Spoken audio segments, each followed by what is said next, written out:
दाने दाने पे लिखा है खाने वाले का नाम, ये हमने सुना है, लेकिन इसको साइंटिफिकली प्रूव किया गया है 1999 गुंटूर ब्लॉबल, और इसकी कि दाने दाने पे वाकई में लिखा है खाने वाले का नाम, जिसकी वजह से 1999 में उनको गुंटूर ब्लॉबल को नोबेल प्राइज मिला।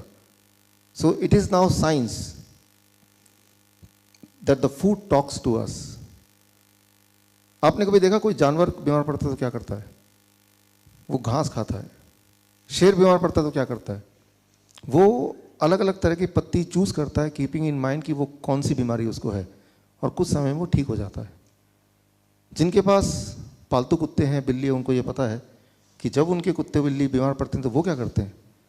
सीधे घर से बाहर भागते हैं, ग्राउंड में भागते हैं, घास में लौटते हैं, उल्टी करते हैं, फिर वो ठीक हो जाते हैं। इंसान बीमार पड़ता है तो क्या करता है? वो भी सीधे भागता है, ग्राउंड में नहीं, डॉक्टर के पास भागता है, राइट? सो हम जब पैदा हुए थे लाइक अदर एनिमल्स, तो हमारे अंदर इनबिल्ट मैकेनिज्म भगवान ने दिया। द इनबिल्ट मैकेनिज्म, एक ऐसा मैकेनिज्म जो हमें ज़िंदगी भर प्रोटेक्ट करे, हमें लंबी आयु दे। फॉर एग्जांपल पलकों का, राइट? जब भी अगर कोई फूंक मारेगा आँख अपने आप बंद हो जाएगी। So that is the inbuilt mechanism. वो सीखने की ज़रूरत नहीं। एक बच्चा पैदा होता है, वो अपने आप ही नोज, राइट, माँ का दूध कैसे पीना है, वो इनबिल्ट मैकेनिज्म है। सो जो हमें प्रोटेक्ट करती है, किसी बीमारी में क्या एक्शन लेना है, क्या करना है, वो एक मैकेनिज्म है जो हर जानवर को दिया है, वो इंसान को भी दिया है। लेकिन इंसान शायद उसको भूलता जा रहा है, उसको पीछे छोड़ता जा रहा है। और वो सिर्फ बीमारी की बात नहीं है, किसी भी डिजास्टर से कैसे बचना है उसकी मैकेनिज्म। आपने देखा होगा जब भी कभी अर्थक्वेक होता है, अर्थक्वेक में सिर्फ इंसान मरता है, कोई एनिमल नहीं मरता है। हाँ, वो एनिमल मरता है जो ट्रैप्ड है, जो दीवारों में जिसको इंसान ने बांध के रखा है।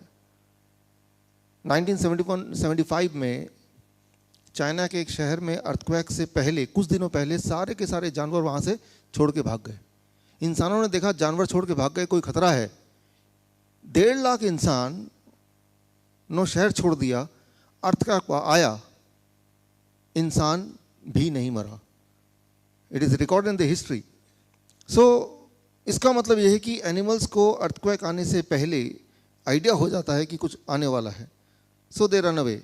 इसका मतलब हमारे अंदर कोई इनबिल्ट मैकेनिज्म है in every animal, and we are also one of the animal, right? Animals को कभी हार्ट अटैक नहीं होता, ये आपको पता है। लेकिन जिनके पास पेट्स हैं, कई बार ऐसा एक्सपीरियंस हुए हैं कि घर में अगर कोई हार्ट अटैक किसी का होने वाला है तो उसके कुछ घंटे पहले ही वो जो पेट है, वो जो कुत्ता या बिल्ली घर में है, वो अजीब हरकत करने लगता है, वो इंडिकेशन देने लगता है। इनफैक्ट यूएस में ऐसे लोग जो प्रोन हैं हार्ट अटैक के, या ऐसे लोग जिनको सीजर अक्सर आते हैं, तो उनके लिए स्पेशल कुत्ते होते हैं। इंडियन करेंसी में 15 लाख 20 लाख का वो कुत्ता आता है, और उस कुत्ते को कहीं भी ले जाना अलाउड होता है, उसको रेस्टोरेंट में ले जाना अलाउड। वो स्पेशल कुत्ते होते हैं, स्पेशली ट्रेंड होते हैं, और वो कुत्ते सीजर आने से पहले ही, कुछ घंटे पहले ही वार्निंग दे देते हैं कि सीजर आने वाला है। सो that is the inner mechanism. लेकिन वो मैकेनिज्म सारे एनिमल्स में है। अपने आप का बचाव कैसे करें? An extra sense, inner instinct जिसे बोल सकते हैं हम, क्या हमारे पास भी है?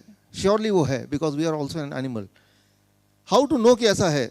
एक छोटा सा एक्सपेरिमेंट करेंगे टू अंडरस्टैंड दैट, कि हमारे अंदर इंस्टिंक्ट है जो हमें रास्ता दे सकता है। अगर उसको हमने पहचान लिया तो रास्ता, journey called life will be easier.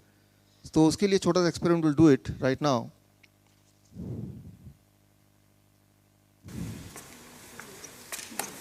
आपका फीडबैक फॉर्म है, उसको हाथ में लीजिए, take it in right hand, अपने दाएं हाथ में लीजिए। उसके उल्टे साइड, जिस साइड पे बना है उसको देखिए, हाथ में दाएं हाथ से पकड़िए उसको देखिए।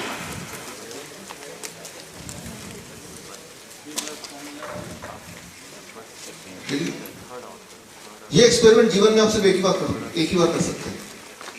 अभी नहीं किया या अभी फेल हो गया तो दोबारा नहीं कर सकते। अब जो करेंगे तो पता चलेगा you can do only once. Anybody in this world can do the experiment only once in their life time. इसीलिए मैं चाहता हूँ ये एक्सपेरिमेंट पहली बार में सही हो तो ठीक है, नहीं तो दोबारा करने का मौका नहीं मिलेगा आपको। क्यों ऐसा बोल रहा हूँ ये आपको थोड़ी देर बाद पता चल जाएगा। ओके, एक हाथ में आपका वो पेपर है जिसमें ये पिक्चर बना है, दूसरा हाथ खाली है, उसको दिल पे रखिए, पूरा कंसंट्रेट कीजिए, कोशिश कीजिए कि आवाज़ ना हो, मोबाइल के बेल ना बजे तो अच्छा है, डिस्ट्रैक्शन ना हो। अब अपने आप से बात कीजिए, टॉक टू योरसेल्फ, एक सवाल पूछिए। ये दो शेप्स आपके सामने हैं, इनमें से एक का नाम है बूबा, एक का नाम है किकी। बूबा और किकी, आपसे अपने आप से पूछिए, दिल से पूछिए कि भाई इनमें से बूबा कौन सा है, किकी कौन सा है। पहली आवाज़ जो आएगी दिल से, उसके वो आप अगर पेन है तो लिख लीजिए। पहली आवाज़ दिल जो बोल रहा है ये बूबा है, वहाँ बी लिख दीजिए, जिसको ब्रेन बोल रहा है ये तो किकी है, उसको के लिख दीजिए। वो आवाज़ क्यों आ रही है, उसका लॉजिक क्या है, उसको मत सोचिए। Try to understand, try to grasp the first thought. पहली जो आवाज़ है उसको पकड़िए। Do it right now. जो भी आवाज़ आ चुकी होगी उसी को आप कीजिए, अब और मत सोचिए, अब उसको कर दीजिए। ओके, मैं 30 सेकंड और देखता हूँ पेन वेन खोलने के लिए, लेकिन जो आवाज़ आई है उसको पकड़ के रखिए, उसको चेंज मत कीजिए। Don't change that, what ever it is right it. लिख लिया? जिनके पास पेन नहीं है उनको वो मेमोराइज कर लें, बाकी लोगों ने लिख लिया। ये एक्सपेरिमेंट मैं करता हूँ अलग अलग शहरों में, अलग अलग देशों में, हर जगह आंसर सेम मिलता है, सेम मिलता है। 99% लोग बोलते हैं ये है बूबा और ये है किकी। ऐसे है क्या? यहाँ पे अपने आसपास देखिए, अदला बदली करके देख लीजिए, and then you can see, right. ये एक्सपेरिमेंट आप घर पे भी कर सकते हैं 99%। अच्छा, एक और एक्सपेरिमेंट करते हैं, एक और सवाल पूछिए अपने आप से। ये एक तो बूबा है, किकी है, राइट। इनको अगर खाएंगे, ये शेप अगर खाएंगे तो एक मीठा होगा, खट्टा होगा। पहली आवाज जो है कि ये मीठा है, उसको एम लिख दीजिए, और दूसरा जो बचा वो खट्टा कीजिए। ओके, कर लिया आपने, एटलीस्ट डिसाइड कर लिया आपने, राइट। अगेन 99% लोग ये आपस में अदला बदली करके देख लीजिएगा, विल से ये बहुत मीठा, ये बहुत खट्टा। देखिए अपने आसपास, लोग कोई लॉजिक नहीं है। That's called inner instinct, हमारे अंदर की वायरिंग। इसको थोड़ा अंडरस्टैंड करते हैं, साइंटिफिक भाषा में थोड़ा समझने की कोशिश करते हैं, what it is all about. हमारे ब्रेन में जब हम पैदा हुए थे, जैसा आपको पता है ऑलरेडी कई सारी प्रोग्रामिंग हुई है, ताकि पैदा होने के बाद आप लंबे समय तक जिए, और रास्ते में जितने सारे अड़चन आए, अगर आए तो नेचुरल डिजास्टर हो सकता है, वो बीमारी हो सकती है, उसमें हमें क्या करना है, वो वाली प्लानिंग, वो वाली प्रोग्रामिंग, वो वाली learning, it is there inside, right, as it in other animal. और उसका कोई लॉजिक नहीं है, लॉजिक होगा तो हमें नहीं पता, बट वो है, और वो बिल्कुल सेम है हर एक के लिए, राइट। सो उसको पहचानने की जरूरत है। इस साइंस को कहते हैं गैस्ट्रोफिजिक्स, राइट, अ न्यू साइंस, गैस्ट्रोफिजिक्स। सो ये देखा गया कि इंसान में नॉर्मली कोई भी चीज जो राउंड टाइप की हो, उसका दिमाग बोलता है मीठा है, it says it is sweet, right. In comparison कोई एंगुलर टाइप का दिमाग बोल रहा है तीखा है, खट्टा है, मीठा नहीं है। लेकिन ये हमारी अंदर की एक इनर एक कम्युनिकेशन है, जिस मान लो हम कम्युनिकेट कर रहे हैं विद द फूड। जब आप कुछ खाते हैं वो सिर्फ जीभ से नहीं खाते हैं, आपको पता ही है, आंखों से खाते हैं, स्मेल से खाते हैं, राइट, कानों से तो भी खाते हैं। जो आपको फील होता है, जैसा भी आपको फील होता है, जो टेस्ट का फील होता है, वो feeling is not just when you eat, when you just think about it. उसका जो शेप है, जैसे ही आपने शेप देखा तो आपके ब्रेन ने डिसाइड कर लिया कि इसका टेस्ट कैसा लगने वाला है, राइट। ये बात बड़ी बड़ी कंपनी ने समझ ली, कैडबरीज ने ये बात समझ ली 2010 में। तो उन्होंने एक बदलाव किया 2010 के बाद जब चॉकलेट बेचने लगे, व्हाट दे डिड, ये ऑक्सफोर्ड जर्नल में आया है, 2010 के बाद 13 के बाद उन्होंने कैडबरीज के एंड्स को गोल कर दिया। पहले एंड्स बिल्कुल वो रेक्टेंगल शार्प था, उसको गोल कर दिया। सो दे न्यू कि गोल से the perception is it is sweeter, it is more tastier, ये ज्यादा मीठा है, ये ज्यादा स्वादिष्ट है। तो मैं ये बोलना चाह रहा हूं कि कुछ ना कुछ अंदर एक प्रोग्रामिंग है हमारे ब्रेन के अंदर, जैसे कि बाकी एनिमल में है, जो वो अक्सर यूज करते हैं अपने बचाव के लिए, राइट, अपने लॉन्ग लाइफ के लिए, अपने आप को प्रोटेक्ट करने के लिए। And the same programming is with us also. और कई बार उस प्रोग्रामिंग के हिसाब से ही हम सारे डिसीजन लेते हैं, but we are not aware of that programming. आज हम उसी को थोड़ा और गहराई से अंडरस्टैंड करेंगे, number one. And number two, understand करने के बाद उसको हम कैसे यूज करें अपनी लाइफ में, अपने जीवन में कैसे यूज करें, स्पेशली अगर हम बीमार पड़ते हैं तो how we can use that understanding about that inner voice, right? The talking food, we keep on talking with the food. The moment we start thinking about the food, we are talking with the food, right? So we'll try to understand that. देखिए, हमारे body billions of sales से बने हैं, और हर cell को के अंदर वो प्रोग्रामिंग है कि वो अपना बचाव कैसे करे। हमारे अंदर देयर आर मेजर ऑर्गन्स, हर ऑर्गन के पास अपनी प्रोग्रामिंग है। There is a programming inside every organ how to protect itself. For example, अगर हम हार्ट की बात करते हैं, जिन लोगों ने मेरा लेक्चर पहले सुना है, हार्ट जब भी उसमें ब्लॉकेज होता है तो देयर इज ए प्रोग्रामिंग कि ब्लॉकेज के बावजूद भी हार्ट जिंदा कैसे रहे, राइट? एक नया ब्लड वेसल के थ्रू ब्लड सप्लाई करके, which is called natural bypass. तो वो नेचुरली हर जानवर में होता है, which is called collateral arteries. उसको कब खोलना है, कैसे खोलना है, all those programming is there in the heart, ताकि हार्ट अपना ख्याल खुद रख सके, so that it can take care of itself. It keeps on talking, right? It keeps on understanding the situation. अच्छा, ऐसे बहुत सारे आपने देखे होंगे तीनों के तीनों आर्टरीज ब्लॉक्ड है, 100% blockage, but the person is fine, right? तो कैसे, how it is happening? क्योंकि हार्ट ने उसी वक्त वो जो अंदर एक प्रोग्रामिंग है, जिसके जब आप पैदा हुए थे, वो जैसे भी बाकी एनिमल्स के साथ है, वो प्रोग्रामिंग के तहत हार्ट को उसने सीखा हुआ है कि मुझे अपने आप को कैसे बचाव करना। सो आपको हार्ट को बचाने की जरूरत नहीं, हार्ट को पहले ही पता है कि कैसे बचना है। आपको उस वक्त उसको सपोर्ट करने की जरूरत है, the kind of support which it expects. For example, आपने देखा when the tiger get ill, मांसाहारी, तो वो पत्ते चुनता है, ये पत्ते लूं कि वो घास खाऊं कि ऐसा करूं। सो टाइगर क्या कर रहा है, वो अपने बॉडी को सपोर्ट करने के लिए उस तरह का न्यूट्रिशन देने की कोशिश कर रहा है। बाकी तो बॉडी ठीक करता है, ये तो यू नो, राइट? सो ठीक तो बॉडी करेगा, वो मैकेनिज्म अंदर है, and the body is doing it already, that's why we are alive. हम जो जिंदा हैं, आप जिंदा हैं, इसका मतलब वो मैकेनिज्म कहीं ना कहीं काम कर रहा है, लेकिन कई बार वो उतना एफिशिएंटली काम नहीं करता। So we are trying to understand that, उसको थोड़ा हम समझने की कोशिश करते हैं। फिर चाहे वो हार्ट की बात करें या फिर चाहे हम हमारे बॉडी का सबसे बड़ा organ, which is the biggest organ, liver. वो आपने सुना है क्या लोग, 2.5 किलो का वो क्या था, हाथ था। देखिए सबको याद, 2.5 किलो का हाथ है कि नहीं, I don't know, but 2.5 kilo का एक ऑर्गन है, that is liver, the biggest organ, and that is also known as the second brain. Liver is known as second brain. क्यों? क्योंकि लिवर अपने decisions बिना ब्रेन से पूछ के लेता है अक्सर। तो liver itself is having its own brain. वो डिसाइड करता है क्या करना है, what action to be taken. Right? It is about 10 times more heavier than the heart itself. So liver इतना ज़्यादा important रोल प्ले करता है हमारे बॉडी में। 1500 सदी से पहले के अगर आप देखेंगे मेडिकल बुक्स, तो उसमें यही पाया जाता है कि लिवर से ही ब्लड को कंट्रोल करते हैं। अब तो हमें पता है कि हार्ट से करते हैं। So liver is very important, right? So liver keep on talking to the food, right? वो कैसे बात करता है, उसकी मैकेनिज्म क्या है, अगर वो अंडरस्टैंड कर लें, सो विल इंस्टेंटली नो, हमें ये पता चल जाएगा कि जब भी हमारे बॉडी में कोई डिस्कम्फर्ट है, I will not call it disease, मैं अगर डिजीज बोलता हूँ तो एक बड़ा ही भारी भरकम, डिजीज, डिस का मतलब क्या हुआ, डिस्कम्फर्ट, राइट? तो डिस्कम्फर्ट है मतलब बॉडी बोल रहा है कि भाई कुछ ठीक नहीं चल रहा, गड़बड़ है। तो दैट इज द टाइम हमें अपनी लिवर की बात सुननी है, राइट? लिवर की बात भी नहीं सुन रही, लिवर को अपने काम करने देना, उसको इंटरफेयर नहीं करना, ट्राई टू अंडरस्टैंड। लिवर को पता उसको क्या करना है, हार्ट को पता उसको क्या करना है, आपको सिर्फ ये देखना है कि बीच में अड़ंगी नहीं लगानी, let it work the way it want to work. सिर्फ उसकी आवाज को सुन के, जैसे अभी अपने आवाज को सुनी, आपको उसको सपोर्ट करना है, राइट? तो you need not to be highly intellectual, right, to understand. मैं एक छोटा सा एग्जांपल देता हूं आपको अंडरस्टैंड करने के लिए कि हमें बहुत ज्यादा दिमाग लगाने की जरूरत नहीं, बहुत इंटेलेक्ट होने की जरूरत नहीं है। किसी को बॉल कैच करना आता है? Anybody who can catch the ball? आइए आइए, वहीं पे कैच करेंगे, गुड। और किसी को आता है? आप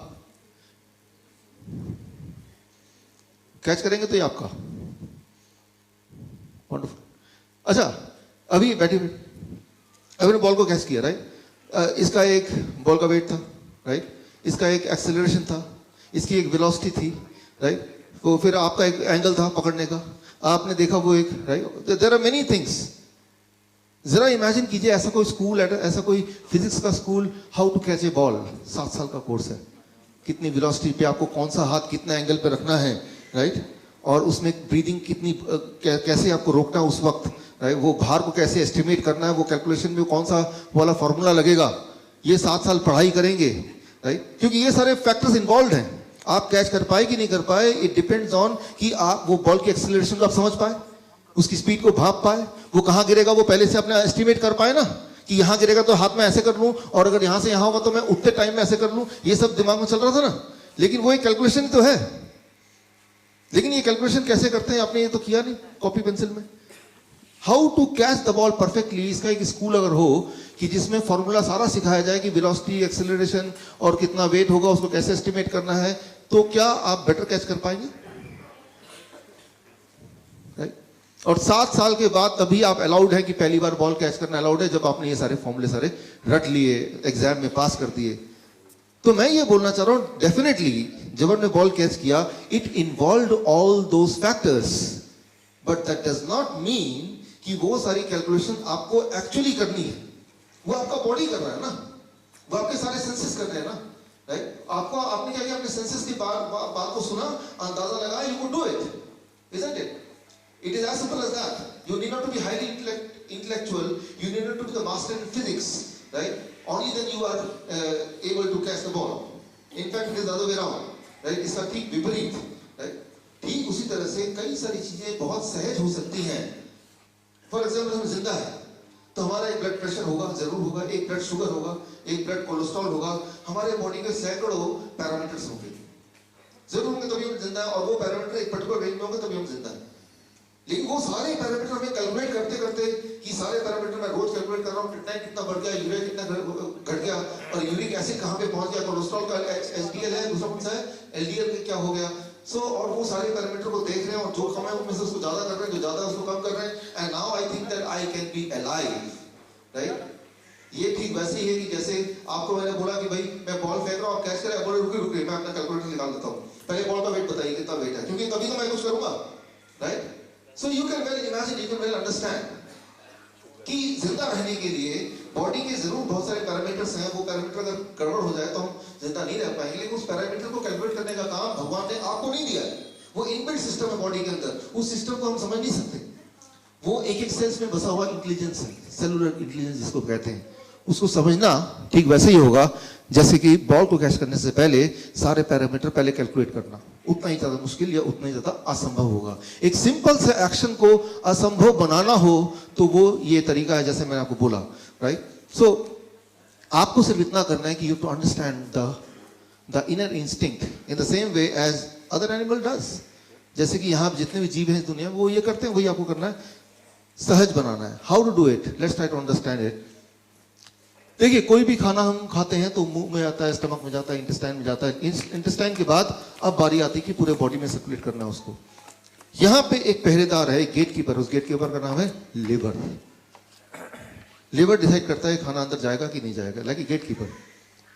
अच्छा, आपने गेट कीपर रखा क्योंकि आप अपना घर का प्रोटेक्शन चाहते हैं, और आपने गेट कीपर को बोल दिया, नया नया अभी वो एम्प्लॉय हुआ है कि कोई भी दोस्त आए अंदर जाने देना, दुश्मन को रोक देना। अच्छा, वो कैसे पहचानेगा, नया नया है, तो आपने क्या किया, क्या करेंगे आप, हाउ यू विल एंश्योर कि वो पहचान ले। आपने एक लिस्ट दे दी है दोस्तों की, दुश्मन तो कितने भी हैं, वो अनगिनत हो सकते हैं, लेकिन दोस्त लिमिटेड है। तो आपने एक लिस्ट दे दिया कि ये फोटो है और ये इनका नाम है, तो जब भी कोई आए फोटो से मैच करना, और अगर मैच होगा कोई भी एक फोटो से तो अंदर जाने देना, as simple as that, right. ठीक उसी तरह से जब भगवान ने हमें बनाया तो लिवर को गेटकीपर बना के उसके पास एक लिस्ट दे दिया कि ये इंसान है या कोई भी एनिमल, हम कुछ भी मुंह में डालेंगे, और डालेंगे तो पता नहीं बॉडी के लिए ठीक है या नहीं है। तो लेकिन एक गेटकीपर खड़ा है, एक पहरेदार खड़ा है जो कि पहरा दे रहा है, और वो पहरेदार के पास एक लिस्ट है, और वो लिस्ट सैकड़ों साल पुरानी वाले जो प्रोग्रामिंग है वही वाला लिस्ट है उसके पास। और वो पहरेदार उस लिस्ट को देखेगा and then it will allow, ठीक है इसको ब्लड में जाने दो, इसको फिर पूरे बॉडी में सर्कुलेट होने दो। This decision is taken by liver, right. भगवान ने जब हमें बनाया था, नेचर ने जब हमें बनाया था आज से कई मिलियन या हजारों साल पहले, तब की वो प्रोग्रामिंग है। उस वक्त बिस्किट था क्या, ब्रेड था क्या, मेडिसिन थे क्या? These things were not there. मैं ऐसा नहीं बोल रहा हूँ कि ये खराब है कि अच्छा है, मैं इस पर बोल ही नहीं रहा कुछ, मैं सिर्फ ये बोल रहा हूँ कि ये थे या नहीं थे, राइट? सो ये सब नहीं थे। फॉर एग्जाम्पल, एक बार मान लेते हैं कि आपने एक नया दोस्त बनाया, न्यू फ्रेंड, लेकिन उसका जो फोटो है उस गेटकीपर को नहीं दिया, वो उसको रोकेगा या जाने देगा? रोकेगा ना, उसके लिए तो वो है ही नहीं, एग्जिस्ट नहीं करता। सो आई एम नॉट सेइंग कि क्या खराब है क्या नहीं खराब है, आई एम जस्ट सेइंग कि एक लिस्ट है, वो लिवर के पास है, उस लिस्ट के अलावा कोई भी चीज अगर मुंह से पेट में जाएगा तो लिवर की ये रिस्पॉन्सिबिलिटी है कि उसको वो रोके। कैसे रोकता है वो? सिंपल भाषा में करें तो इसको ये है, it is called bio transformation. तो उसको वापस भेज देगा इंटेस्टाइन में, फिर वो कोलोन में जाएगा, वो टॉयलेट से बाहर निकल जाएगा, बात खत्म। तभी तो हम रोज टॉयलेट जाते हैं। लिवर ना हो तो टॉयलेट जाने की जरूरत ही ना हो, सब कुछ अंदर जा रहा है, कुछ बाहर जा ही नहीं रहा। So you understand the important role of liver. Liver का रोल आपको ठीक से आइडिया हो गया कि लिवर चेक करता है कि भाई वो इस लायक है क्या, नहीं है तो वापस कुछ पहचान में नहीं आ रहा तो बोलते हैं भाई साहब है नहीं घर पे, आप बाहर वापस जाओ, जब आएंगे तो पूछ के आपको, ऐसे ही होता ना। तो the same thing the liver does. अच्छा अब ये बताइए, कोई भी दवा जब लेते हैं, वो मेडिसिन, कोई भी medicine for that matter, Ayurvedic medicine, homeopathic medicine, allopathic medicine, liver उसको रोकेगा, स्टॉप करेगा या जाने देगा? स्टॉप करेगा। अगर इस थ्योरी के हिसाब से बायो ट्रांसफॉर्मेशन जिसे बोलते हैं, इसको बोलते हैं मेडिकल भाषा में हॉर्मोसिस। हॉर्मोसिस टॉक्सिकोलॉजी एक सब्जेक्ट है, उसमें आप ये पढ़ेंगे तो आपको ये पाया जाएगा, बट मैं एक सिंपल भाषा में आपको समझा रहा हूं इसको, कि कोई भी दवा दुनिया की अगर जाएगा पेट में तो लिवर उसको रोकेगा, बिकॉज लिवर के लिए वो एलियन है, लिवर के लिए वो जाना पहचाना नहीं है, सिर्फ इसलिए रोकेगा, राइट? और फिर वो वेस्ट बन के निकल जाएगा। लेकिन अब मान लो नींद की गोली लेते हैं, नींद आती, पेन की गोली लेते हैं, दर्द चला जाता है, ब्लड शुगर की गोली लेते हैं, ब्लड शुगर कम हो जाता है, ब्लड प्रेशर की गोली लेते हैं, ब्लड प्रेशर कम हो जाता है, right? All this things happens, ये सारी चीजें होती हैं। तो लिवर क्यों नहीं रोक रहा उसको? Why the liver is not stopping? वो कैसे क्रॉस कर जा रहा है?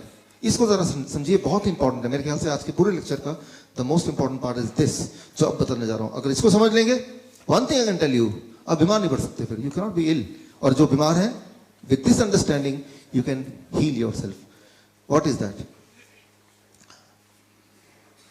इसको समझाने के लिए आई टेक दिस पिक्चर।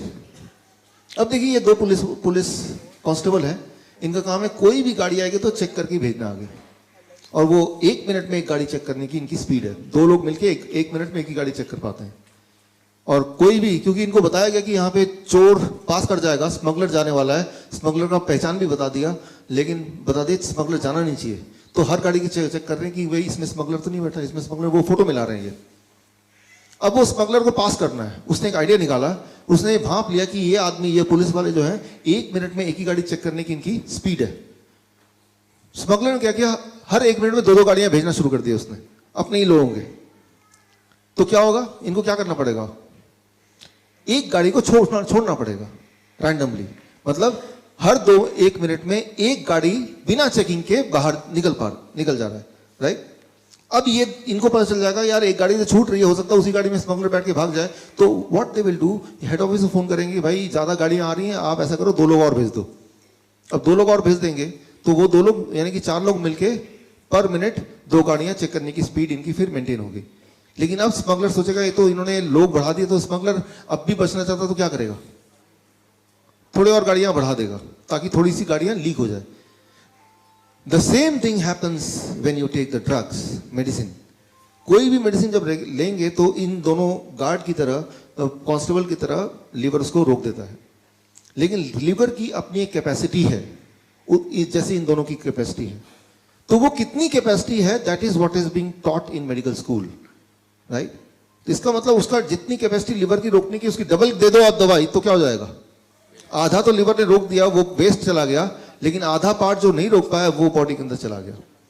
तो जितना दवाई आपको चाहिए होता है उससे डबल दवाई देते हैं, इस बिकॉज ये अंडरस्टैंड करते हुए कि आधा तो लिवर रोक देगा, कोई बात नहीं, जब रोकेगा तो आधा तो और चला जाएगा ना, तो काम बन गया आपका। मतलब किसी भी तरह से मेडिसिन को बॉडी के अंदर सर्कुलेट करना हो तो वो सीधे रास्ते से नहीं, वो चीटिंग करके, लिवर को चीट करके तभी जाता है, because liver can not allow the drugs, because drugs, medicine, ये सब चीज़ें पिछले 50-100 साल में ही आई हैं, जबकि हमारा लिवर की जो मैन्युफैक्चरिंग है वो तो लाखों साल पहले की है, तब तो था नहीं ये सारी चीज़। तो लिवर, अब लिवर जब देखता है कि भाई ये कुछ चीज़ें ऐसी हैं जो मैं उसको रोक नहीं पा रहा हूँ बिकॉज कैपेसिटी कम है, तो लिवर भी अपनी कैपेसिटी इन गार्ड्स की तरफ बढ़ाएगा। उसके बाद क्या होगा? आपने अक्सर देखा होगा कि जो ब्लड शुगर है, ब्लड प्रेशर है की दवाइयाँ हैं, नींद की दवाइयाँ हैं, आप उसको खा रहे हैं लेकिन वो इफेक्टिवली काम नहीं कर रहा। अब तब आप बोलते हैं डॉक्टर साहब पहले तो नींद आती थी तो, लेकिन अब वो दवा लेने से नींद नहीं आती। डॉक्टर क्या करेगा? वो समझ जाएगा कि लिवर ने अपनी कैपेसिटी बढ़ा दी, तो डॉक्टर क्या करेगा? उस स्मगलर की तरह कैपेसिटी थोड़ी और बढ़ा देगा। ठीक है भाई, ज़्यादा डोज ले लो। ब्लड शुगर के पेशेंट ऐसे तो होता है, टेक सम मोर मेडिसिन, राइट, थोड़ी और मेडिसिन ले लो। थोड़ी और मेडिसिन वो देने लगता है तो दोबारा से बोलता है अब आराम मिल गया, होता है ना ऐसे। तो वो एक चोर पुलिस का खेल चलता जा रहा है। लिवर भी अपना ताकत बढ़ाता जा रहा है और उधर से मेडिसिन भी बढ़ती जा रही है, राइट। लेकिन एक टाइम आएगा जब liver will lose the battle, right. तो तब लिवर जवाब दे देगा। या तो एक टाइम आएगा या फिर एक टाइम ऐसा आएगा जब लिवर ये सोच लेगा कितनी भी ताकत आ जाए, उस लिवर ने एक ऐसा मैकेनिज्म बना लिया, पहचान लिया इस चोर को, चाहे ये कैसे भी हो जाए मैं इसको रोक के रहूंगा। अब कितने भी क्वांटिटी में दवा दें, ब्लड शुगर की दवा दें, ब्लड प्रेशर की दवा दें या कोई भी और दवा दें, वो इफेक्टिवली काम करेगा ही नहीं, बिकॉज लिवर हैज अंडरस्टूड कि कैसे इनको रोकना है। वो लड़ाई, वो तभी तो वो 2.5 kg का है ना, तो तभी उसको सेकंड ब्रेन बोलते हैं। It learn that with in few months, few years. आप इमेजिन कीजिए, वो जो एक चोर है, वो चोर आता है और वो चोर जब भी आता है तो गेटकीपर उसको रोक देता है। तो चोर क्या करेगा कि मुझे चुराना तो है ही, तो एक तरीका उसके पास है कि भाई सामने के रास्ते से ना आके खिड़की से आएगा, वेंटिलेटर से आएगा, चोर रास्ता। अब देखते इंसुलिन का इंजेक्शन लगता है, इंसुलिन खा क्यों नहीं लेते, ग्लास में पी क्यों नहीं लेते? Why it is in injection form?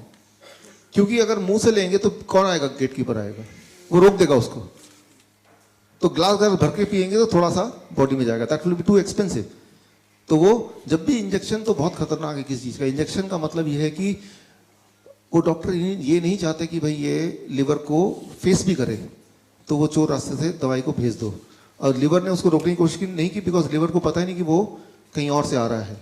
अब वो बॉडी में क्या एक्शन करेगा, कितना उसका साइड इफेक्ट होगा, क्या एडवर्स रिएक्शन होगा, right, adverse drug reaction, ADR, right. So वो फिर भगवान ही जानता, वो तो वक्त ही बताएगा, right. So that is the mechanism why sometime injection is given and when the drugs are not working, right. So यहां पे मैं ये बोलना चाह रहा हूं कि there is inner mechanism in the body which helps us, which protects us, right. लेकिन हम उसको बाईपास करने के लिए मेडिसिन की ज्यादा डोज देते हैं, तो कुछ मेडिसिन लिवर रोक पाता है श्योरली, और बाकी मेडिसिन फिर बॉडी में फ्लो करता है, ब्लड में फ्लो करता है। ब्लड में फ्लो होकर कुछ भी बॉडी के किसी भी ऑर्गन में मेडिसिन को जाना तो it will go through blood circulation. एक इंपॉर्टेंट बात मैं आपको यहां बता दूं, कोई भी मेडिसिन, कोई भी दुनिया का केमिकल, मेडिसिन भी छोड़िए, कोई भी दुनिया का केमिकल जब ब्लड में फ्लो करता है, when it flows in the blood, तो ये देखिए, this called inner layer, this called inner layer, it is called endothelium. Blood vessel का जो इनर लेयर है इसे बोलते हैं एंडोथेलियम लेयर। एंडोथेलियम लेयर क्या होता है? वो खुरदुरा होने लगता है, खुरदुरा, यू अंडरस्टैंड, वो इन्फ्लेम होने लगता है, इन्फ्लेमेशन, घाव होने लगता है। अब जब घाव होता है तो क्या होता है? वो चिपचिपा हो जाएगा। अच्छा, जब चिपचिपा हो जाएगा तो क्या होगा? अब इसी ब्लड में कोलेस्ट्रॉल फ्लो कर रहा है, फैट फ्लो कर रहा है, प्रोटीन फ्लो कर रहा है, ब्रेकडाउन होने के बाद इसमें न्यूट्रिशन फ्लो कर रहा है, मिनरल फ्लो कर रहा है, तो वो क्या होगा? वो चिपचिपा है तो क्या होगा? वो सारे चिपकने लगेंगे। अच्छा, चिपकने से क्या होगा? What will it will convert into what? It will become blockage. अब वो ब्लॉकेज को ले लें और उसको माइक्रोस्कोप के अंदर डालेंगे, देखेंगे इसमें तो कोलेस्ट्रॉल है, तो बोलेंगे देखो cholesterol causes blockage. But do you really think cholesterol causes blockage? जरा सोचिए, घर में आप देखेंगे बाथरूम में पानी लीक कर रहा है, तो पानी लीक कर रहा है, आपने किसी को बुलाया, पानी लीक कर रहा है, बोलेगा ऊपर का पानी का सप्लाई बंद कर दो क्योंकि पानी पानी है, तो राइट। सो पानी लीक कर रहा है तो पानी की गलती नहीं है, कहीं पे लीक होगा तो उसको ठीक करो, राइट। सिमिलरली अगर ब्लॉकेज है तो वो कोलेस्ट्रॉल दिखेगा, उसमें कैल्शियम दिखेगा, उसमें और बहुत सारे फैट देखेंगे, दैट डज नॉट मीन कि उनकी वजह से है। उसका मतलब सिर्फ इतना है कि वो इन्फ्लेमेशन को, घाव को दूर करना है, ना कि कोलेस्ट्रॉल इटसेल्फ को कम करना है। देखिए, अगर मैं छोटी सी बात बोलूं, कोलेस्ट्रॉल, व्हाट इज कोलेस्ट्रॉल? एक अंडा लीजिए, अच्छा अंडे को एक पर्टिकुलर सर्कमस्टेंस में रखते हैं, कुछ दिनों तक इसको घुमाते हैं, एक पर्टिकुलर टेम्परेचर देते हैं, क्या होता है उसके अंदर से एक चिड़िया निकल आती है। अंडे के अंदर चिड़िया निकल गई, ऐसा क्या उसके अंदर कि उसके अंदर एक लाइफ छुपा था, वो लाइफ में कन्वर्ट हो गया। अगर किसी लैब में देंगे तो लैब वाला बताएगा 68% of the energy inside that egg is cholesterol, and rest जो है वो बाकी सारी चीजें, जितनी सारी न्यूट्रिएंट और होते हैं। No cholesterol no life. बल्कि कोलेस्ट्रॉल को एक्स कैटेगरी ड्रग में डाला हुआ है। एक्स कैटेगरी मतलब जो लोग प्रेग्नेंट होना चाहते हैं वो ये ना ले, क्योंकि कोलेस्ट्रॉल कम करेंगे तो जीवन कम हो जाएगा। तो कोलेस्ट्रॉल एक बहुत अच्छी चीज है, इनफैक्ट उसके बिना जीवन शुरू नहीं हो सकती थी। हमारे बाल बढ़ते हैं, हमारे नाखून बढ़ते हैं, हमारे ब्लड चेंज होते हैं, हर 3-4 महीने में नए ब्लड आते हैं, स्किन चेंज होता है, उसकी सबकी आउटर लेयर किस चीज का बना हुआ है? कोलेस्ट्रॉल। तो उसको कम करने की जरूरत नहीं है, वो तो ज्यादा ही होना चाहिए। लेकिन यहाँ पे ये दिखाएंगे, देखो इसके अंदर कोलेस्ट्रॉल है, इसको हटाओ।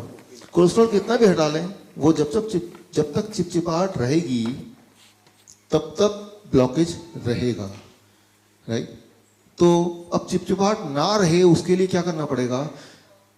अब देखिए, हमारे आसपास की सड़क है जो गाड़ियों के लिए बनी है, गाड़ी मतलब कार जिसमें टायर होते हैं, अगर वहां पे टैंक कोई चलाए तो, टैंक, जंग का टैंक, तो क्या होगा उस सड़क में? What will happen? रोड टूट जाएगा, क्योंकि वो जो रोड बना था, वो रोड बनाते वक्त इस बात को नहीं ध्यान दिया गया था कि इस पे टैंक भी चले। टैंक के लिए वो सुटेबल रोड नहीं है, राइट? तो अच्छा, उस रोड को टूटने से बचाने के लिए क्या करना पड़ेगा? सिर्फ एक ही तरीका है कि टैंक को वहां चलने ना दिया जाए। कोई बोले टैंक भी चलेगा और रोड भी ना टूटे, वो हो नहीं सकता, बिकॉज रोड जब बना था तो वो उसकी जो मजबूती है वो टैंक के हिसाब से नहीं थी। तो सिर्फ एक ही चीज आप कर सकते हैं कि टैंक चलाए ना, और चलाएगा तो वो टैंक कोई चलाएगा तो रोड तो टूटेगा ही टूटेगा। सिमिलरली हमारा जो ब्लड वेसल है, जो इनर सेल इंडोथेलियम लेयर है, इसकी बनावट ऐसी है कि कोई भी केमिकल जब इसमें फ्लो करेगा, कोई भी केमिकल फॉर दैट मैटर, तो वो खुरदरा होगा, चिपचिपाहट हो जाएगी, और वो चिपचिपाहट होगी तो उसको ब्लॉकेज बोलते हैं। वही वाला ब्लॉकेज अगर किडनी में होगा तो इट्स कॉल्ड किडनी फेलियर, वही ब्लॉकेज हार्ट में होगा तो इट्स कॉल्ड हार्ट फेलियर, वही ब्लॉकेज ब्रेन में होगा तो it may cause brain stroke, वही ब्लॉकेज अगर पैनक्रियाज में होगा पैनक्रियाटिस। सो कई सारी चीजों में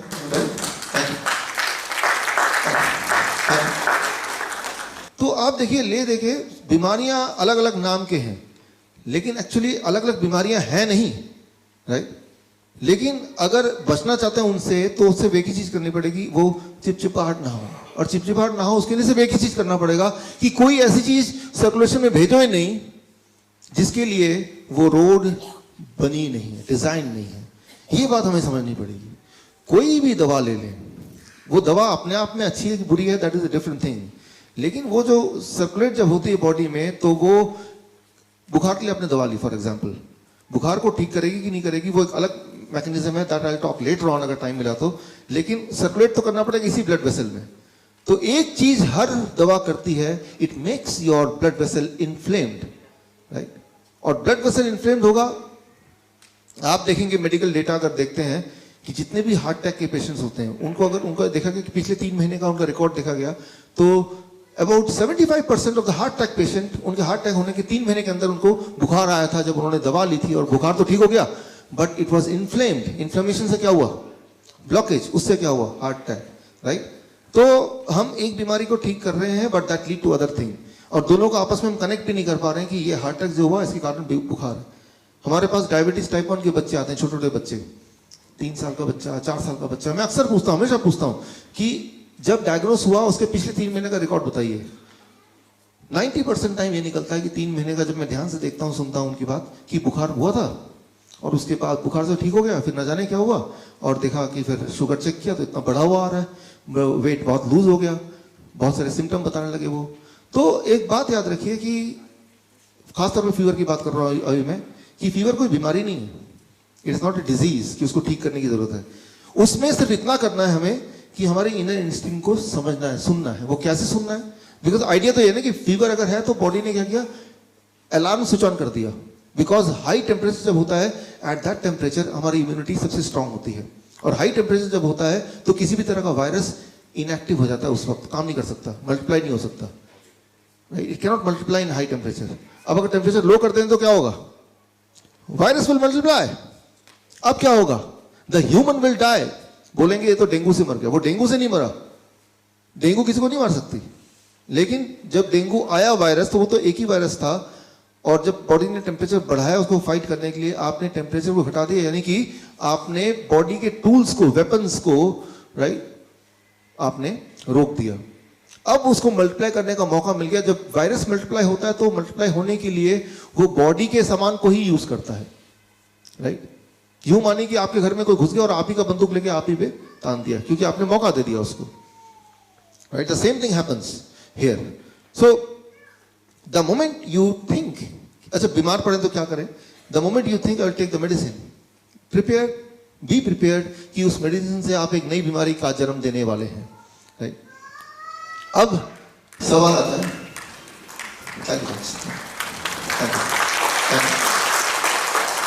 अब सवाल आता है कि तो फिर अगर ऐसी सब बातें हैं तो लोग कोई भी दवा खाते हैं, बीमारी पड़ते हैं तो जाते क्यों हैं।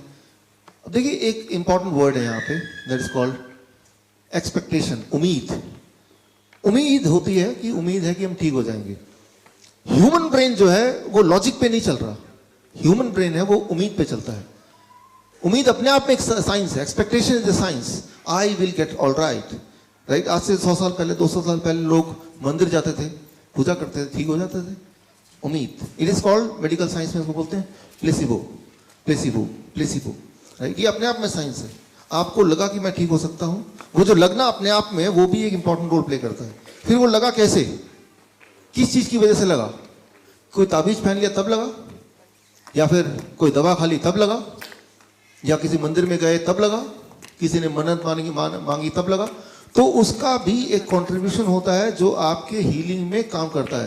वो 100% काम नहीं करेगा, लेकिन उसका एक कंट्रीब्यूशन, एक पार्टली कंट्रीब्यूशन है, that plays an important role. Thailand में कई तरह की मेडिकल पद्धति है, यहां तो फिर एलोपैथी है सिर्फ, एलोपैथी इज 99% और बाकी सारा 1%। इंडिया में, थाईलैंड में ऐसा नहीं है। वहां एक सिस्टम है एलोपैथिक सिस्टम, एक सिस्टम है allopathic plus Chinese, dual system, तीसरा सिस्टम है सिर्फ चाइनीज सिस्टम, चौथा है ट्रेडिशनल। ट्रेडिशनल मतलब बाप ने अपने बेटे को बताया, बेटे ने अपने बेटे को बताया, कहीं लिखा पढ़ा नहीं है, एक जनरेशन चला आ रहा है। फिर एक सिस्टम है क्वैक, क्वैक मतलब आरएमपी टाइप, जो डॉक्टर नहीं है लेकिन कुछ भी दवा देके, जो जड़ी बूटी देके, कुछ भी देके उसको ठीक कर रहा है। WHO ने स्टडी किया इन पांचों मेथड में से किससे लोग ज्यादा ठीक होते हैं, किसमें लोग ज्यादा सेटिस्फाइड हैं, और WHO ने ये दिया, उनका जो मेडिकल उनका जो कंक्लूजन आया कि पांचों की पांचों पद्धतियां बिल्कुल अच्छी हैं, पांचों से ही लोग उतने ही ठीक हो रहे हैं, एक जैसे ही ठीक हो रहे हैं। तो अल्टीमेटली आप कहीं जाएं, एक फेथ से जाते हैं। अगर आप मेरे पास आएंगे, there is a faith, body तब तक ठीक कर रही है, राइट, वो तो बॉडी कर ही रही है, और आपका फेथ मुझसे जुड़ा हुआ है, अल्टीमेटली आपको ठीक होना ही है। अब ठीक किसने किया, मैंने किया, right. So try to understand that is one faith. जहां भी आपका फेथ है वो फेथ काम करेगा, लेकिन फेथ अपनी जगह पे काम कर रहा है, लेकिन आप कुछ ऐसी चीजें खा रहे हैं जो बॉडी को हार्म कर रहा है, तो वो बीमारी तो ठीक हो गई, लेकिन एक नई बीमारी का जन्म भी साथ में हो गया। That's what we have to understand here, right. So यहां हम बात कर रहे थे एक्सपेक्टेशन की, प्लेसिबो की। मैं एक छोटा सा एग्जांपल दे रहा हूं to make you understand expectation क्या होता है, हमारा ब्रेन कैसे काम करता है। आज का टॉपिक है टॉकिंग फूड। आप कॉफी लेने गए, आप कॉफी वेंडिंग मशीन देखा आपने, पहले एक आवाज आती, धुआं निकलता है, आर एबल टू रिलेट, होता है ना ऐसे। वो जो ये देखा गया है कि ऐसे रेस्टोरेंट जहां पे कॉफी वेंडिंग मशीन बाहर लगी हुई है, जहां कस्टमर्स को देख पा रहा है, वो आवाज सुन पा रहा है, वो वाला कॉफी ज्यादा टेस्टी। लेकिन अगर वो मशीन अंदर कर दिया किचन में, सिर्फ सीधा कॉफी लेके आ गए, तो टेस्ट थोड़ा कम है आज का, राइट। तो you are eating by your ears, अब कान से, राइट। तो ये पूरी एक बहुत बड़ी स्टडी है, ये बहुत बड़े मेडिकल जर्नल में ये आया है। We are eating by our ears, अपने कान से हम खाते हैं। मैं आपको उदाहरण देता हूं इसको समझाने के लिए।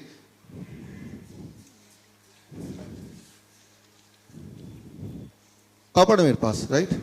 ये भी पापड़ है, सेम पापड़ है। ये थोड़ा लचीला है। कौन सा खाना चाहेंगे? कान से खा रहे हैं ऑलरेडी। दोनों की न्यूट्रिशन सेम है। जब इसको जीभ में लेंगे तो केमिकल जो रिएक्शंस होते हैं जिससे टेस्ट आता है वो बिल्कुल सेम है, वो अलग नहीं हुआ, चेंज नहीं हुआ। न्यूट्रिशन चेंज हुआ नहीं हुआ, केमिकल एक्शन जब इसको चबाएंगे चेंज हुआ नहीं हुआ, चेंज क्या हुआ? अरे क्या टेस्ट है, मुंह में पानी आ गया। We eat by our ears, हम कान से खाते हैं। Try to understand that. So हमें अपने अंदर की जो इंस्टिंक्ट है उसको थोड़ा अंडरस्टैंड करना है, how it is working, right? कि टेस्ट मतलब क्या है, जब आप चूज करते हैं ये अच्छा है बुरा है, तो उसके पीछे कोई साइंस की जरूरत नहीं है। आप कोई चूज कर रहे हैं तो वो एक्सपेक्टेशन है, उम्मीद है, उस उम्मीद पे ही सारा कुछ हो रहा है। फॉर एग्जाम्पल, ये एक बहुत बड़ा रिसर्च है, ये बहुत बड़े जर्नल में आया कि जो पोटैटो चिप्स बनाने की कंपनी, उनको पता चल गया कि साउंड जो है वो एक इंपॉर्टेंट रोल प्ले करता है। Sound, right? तो उन्होंने अपने पैकेट को ऐसे बनाया कि पैकेट को जब फाड़ेंगे तो वो पेपर का साउंड आएगा, और ये देखा कि जिस पैकेट में वो वाले चिप्स डालें जिसमें फाड़ते ही पेपर का एक अजीब सा साउंड आएगा, तो वो वाला जो है वो ज्यादा टेस्टी लग रहा है। सो दैट इज व्हाट, कि उनका ध्यान चिप्स पे नहीं है मैन्युफैक्चरर का, कि उसका पैकेट की ऐसी आवाज आनी चाहिए कि एक आवाज। आप एक घर पे जाके एक्सपेरिमेंट करके देखिए आज, राइट? सो अपने बच्चों के साथ करके देखिए। मान लीजिए एक बेकार सा थैला ले लीजिए, उसमें एक अंगूर है, बच्चे को बोलिए ये खाएंगे, इसमें वही अंगूर है, ये खाओगे। अब देखिए उसका क्या इंस्टिंक्ट होता है, राइट? अब आपने बोला नहीं दोनों ही खाना पड़ेगा, एक यहां से एक यहां से, दोनों ले लिया उसने। अब इसको खोला उसने, एक आवाज आई, ब्रेन ने बताया। फिर जब ये खाएगा लगता है कि ये थोड़ा इंपोर्टेड है, दिखने में सेम है सेम ही। अब उससे पूछिए कि दोनों में से कौन सा ज्यादा टेस्टी है, राइट? तो आपको पता है कि उसका जवाब होगा ये ज्यादा टेस्टी है, थोड़ा महंगा लग रहा है ये। तो वो किससे खा रहा है?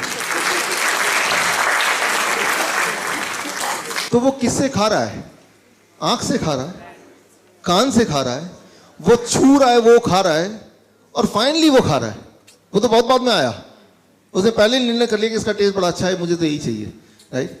तो जब यहाँ से जाएंगे तो ऐसा ये आप लेके जाइए ताकि आप एक्सपेरिमेंट कर पाएं इसको, राइट? सब लोग एक एक और फिर बताइए भी मुझे व्हाट हैपेंस। सो जब आप सोचते हैं कि ये चीज़ टेस्टी है, ये चीज़ टेस्टी नहीं है, तो ये मत समझिए कि उसका टेस्ट है तभी वो टेस्टी है।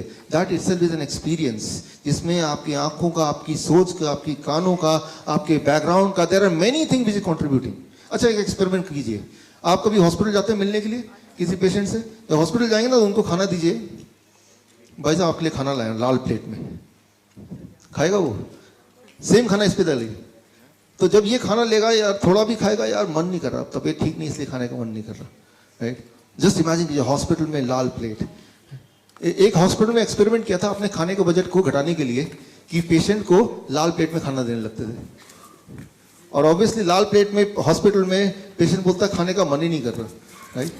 सो ट्राई टू अंडरस्टैंड, आप खाना जीभ से नहीं खा रहे हैं, राइट? क्या खाना चाहते हैं वो इंपॉर्टेंट नहीं है, आप इस वक्त आंखों से खाना खा रहे हैं, राइट? सो जो हम जितनी हम समझते हैं, जो हमारी समझ है हमारे बारे में, उससे भी गहरी कई सारी बातें हैं। वो ये कि हमारे बॉडी के एक एक cells, each one of the cell of the body itself is having its own intelligence, right? And वो सारे इंटेलिजेंस जोड़ के दैट इज वी आर। और इसमें जब हम कोई केमिकल बॉडी में डालते हैं तो we interfere with the total intelligence जो कि आपस में एक हार्मनी में था, राइट? उस हार्मनी को हम बिगाड़ते हैं। मान लीजिए यहाँ पे बहुत सारे म्यूजिकल इंस्ट्रूमेंट रखे हैं, तबला रखा है, ड्रम रखा है, वो सब रखे हैं, और सब बजाते हैं in harmony, that's called music. लेकिन अगर एक अपने मन से बजा रहा है, एक अपने मन से बजा रहा है, तो तब भी सब बजा रहे हैं, तब भी वही म्यूजिक सिस्टम है, तब भी वही लोग हैं, but that will called be as noise. उसे क्या बोलेंगे? नॉइज बोलेंगे। सिमिलरली मान लो आपको ब्लड प्रेशर है, गोली जब ब्लड प्रेशर का लेते हैं तो वो इट इज लाइक कि वो गिटार वाले को बोल रहा है तू जोर से बजा, ये नहीं देख रहा कि वो क्या बजा। आपस की सिंक्रनी वो नहीं है, क्योंकि जब भी कोई दवा लेते हैं तो वो किसी एक ऑर्गन पे काम करता है, ओवरऑल नहीं काम करता वो। और जब भी कभी कोई एक दवाई किसी भी ऑर्गन पे काम करेगी तो that will create a noise. वो ऑर्केस्ट्रा नहीं होगा, वो म्यूजिक नहीं होगा, उसको कहेंगे नॉइज। सो वो बैलेंस बिगड़ जाएगा, right? So we have to see. We have to understand, बीमार तो है, चलो ठीक है, लेकिन बीमार रहने का ये मतलब नहीं कि हम बैलेंस बिगाड़ के और ज्यादा बीमार पड़ जाए, राइट? सो बीमार है, आई अंडरस्टैंड, उस वक्त हम थोड़ा डेस्परेट हो जाए, ठीक कैसे करें, फिर वो एक्सपेक्टेशन वाली बात, उम्मीद वाली बात, और जो उम्मीद है, अच्छा ये देखिए कि मैंने आपको एग्जाम्पल दिखाया कि दोनों एक टेस्ट के हैं, क्या कोई लॉजिक है उसमें? पापड़ जो कड़क से आवाज आएगी तो वो ज़्यादा टेस्टी, कोई लॉजिक है उसमें? उसमें कोई साइंस है? कोई साइंस नहीं है। उम्मीद, एक्चुअली ह्यूमन ब्रेन जो है वो साइंस पे चलता ही नहीं है। ह्यूमन ब्रेन जो है लॉजिक पे चलता ही नहीं है, वो चलता है एक्सपेक्टेशन पे, वो चलता है जैसे हम बोलेंगे नॉर्मल भाषा में भेड़ चाल। जो चीज़ बार बार होती जा रही जो चीज़ हमारा दिमाग, आंखें, नाक, कान उसको देख रहे हैं, एक्सपीरियंस कर रहे हैं, तो वही उसका अल्टीमेट ट्रुथ है, उसी को वो ठीक मानता है, उसी को एक्सपेक्ट करता है कि यही होना चाहिए, उससे अलग कभी कुछ होगा तो बोलेगा ये खराब है। जब भी आप डिसाइड करते हैं ये ठीक है, ये खराब है, तो जो चीज़ एक्चुअली आपके लिए ठीक है उसे आप शायद मना ही कर दें। इट डिपेंड्स कि आपका पास्ट में जो एक्सपीरियंसेस हैं उसका कलेक्शन क्या है। मैं आपको एक उदाहरण देता हूँ। अभी हम जा रहे थे यहाँ पे चंडीगढ़ के रोड में एक ढाबा है ना, क्या नाम है उसका? हाँ, गुलशन है, आप जाते हैं लगता है। हाँ, गुलशन के बाद एक और ढाबा है, हाँ, सुखदेव ढाबा, राइट? हाँ, तो हमारे केंद्रीय विद्यालय के एलुमनाई मीट था, उसमें हम 4 दोस्त मिलकर गाड़ी में जा रहे थे कि रात के 1-2 बजे कि हम तो वो सुखदेव वाला ढाबा से खा के जाएंगे। भाई मैंने कहा कि हम तो चलो आपके साथ रहेंगे, खाना तो आप खाओ, हमारी गाड़ी में काफ़ी सारा खाना ऑलरेडी है। तो मैं सीन बता रहा हूँ, इमेजिन कीजिए वो बैठे हैं, चम्मच में वो खा रहे हैं, राइट? चम्मच हाथ में मुंह में डाल के खा रहे हैं। इज इट यूजुअल, नॉर्मल और एबनॉर्मल? अरे इसमें कौन सी बड़ी बात है? ढाबे में गए, चम्मच लिया, खा रहे हैं, दिमाग तो ही बोल रहे हैं ना आपको। अब जरा मैं इसको नए तरीके से पेश करता हूँ। जरा सोचिए, वो जो चम्मच से खा रहे हैं, मुंह में डाल रहे हैं चम्मच, वो न जाने आपके मुंह में डालने से पहले हजारों लोगों ने उसको मुंह में डाला होगा, राइट? और उसमें थूका होगा, किसी को पता नहीं कौन सी बीमारी होगी, कोई कहाँ से आया होगा, वही चम्मच लेके मुंह में डाल दिया आपने। लेकिन आपके दिमाग में एक लॉजिक आ गया, अरे उसको अच्छे से धो दिया होगा, ठीक है, एक्सेप्टेड, आपकी लॉजिक को मैं एक्सेप्ट करता हूं। मैं बोलता हूं आप मेरा ब्रश ले लीजिए, अच्छी से धो लीजिए, फिर इसको मुंह में डाल के ब्रश कीजिए, ये तो इसी का है ना। चम्मच मुंह में डाल के आराम से खा रहे हैं, तो हजारों लोगों ने, न जाने ट्रक वाला, पता नहीं कौन सा ड्राइवर जिसके सामने जाना पसंद नहीं करेंगे, कोई शराबी, कोई उसमें मुंह में डाल के खा रहा होगा, वही आपने लिए मुंह में डाल के, यार क्या स्वाद है। लेकिन अगर आपका दिमाग बोलता है नहीं, धो देने से सब कुछ ठीक हो जाता है, तो किसी का ब्रश लीजिए और उसको धो दीजिए अच्छी, जितना अच्छा धोना चाहे, फिर उसको मुंह में डालिए, वो तो फिर एक ही आदमी का है ना, राइट? हम कहीं भी जाते हैं, किसी रिश्तेदार घर जाते हैं, अपना एक ब्रश लेके जाते हैं ना, कि नहीं उनके पास ब्रश होगा, किसी एक का ले लूंगा मैं, करते धो लूंगा। होना तो ये चाहिए ना कि एक चम्मच भी जेब में लेके जाइए जब भी कभी रेस्टोरेंट में जाए, राइट? अपना चम्मच जेब से निकाला, खाया पिया, उसको धोया, फिर जेब में रख दिया, उसके पीछे नाम भी लिखा है ताकि किसी और अपने जो फैमिली मेंबर के नाम से वो चम्मच मिक्स ना हो जाए। बोलना मैं सिर्फ यही, मैं ये नहीं बोलना चाह रहा हूँ चम्मच से खाना चाहिए कि नहीं खाना चाहिए, दैट्स नॉट द पॉइंट। मैं सिर्फ ये बोलना चाह रहा हूँ जो भी आप एक्शन करते हैं, that action is not a science. उसमें कोई लॉजिक नहीं है, उसमें कोई रीजनिंग नहीं है, वो बस है। और वो क्यों है? क्योंकि ऐसा चलता आया है। तो ऐसा चलता है, जो चीज चलती आती है उसको हम सोचते हैं कि ये ठीक ही है। कैसे हम डिसाइड करते हैं इज इट, ये ठीक है कि नहीं है? सिर्फ एक ही चीज हम देखते हैं, क्या ये चलता आया है ऑलरेडी? अगर दिमाग ने उसको कई बार ऑलरेडी देख चुका है हमारे एक्सपीरियंसेस में, तो ब्रेन बोलता है दिस इज ओके, फिर चाहे वो हमारा नुकसान भी क्यों ना कर रहा हो। बस ये छोटी सी बात I want to make you understand. For example, अगर हम बीमारी की बात करें, दुनिया में इस तरह के शहरों में जैसे फरीदाबाद है, दिल्ली है, न्यूयॉर्क है, होचिनमिन है, बैंकॉक है, जो बड़े बड़े शहर हैं, जो मेट्रो सिटी जिसे बोलते हैं, 30% of the death, every third death is because of heart disease. आपको पता ही है ये बात।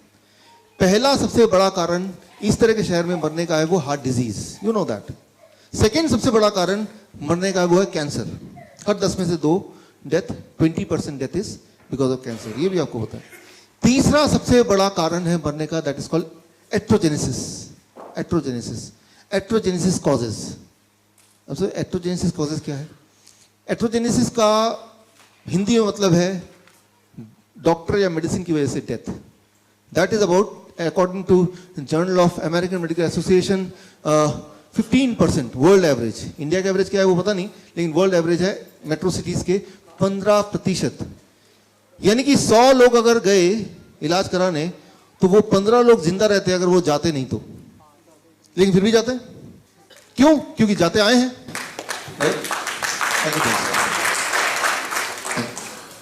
क्योंकि जाते आए हैं।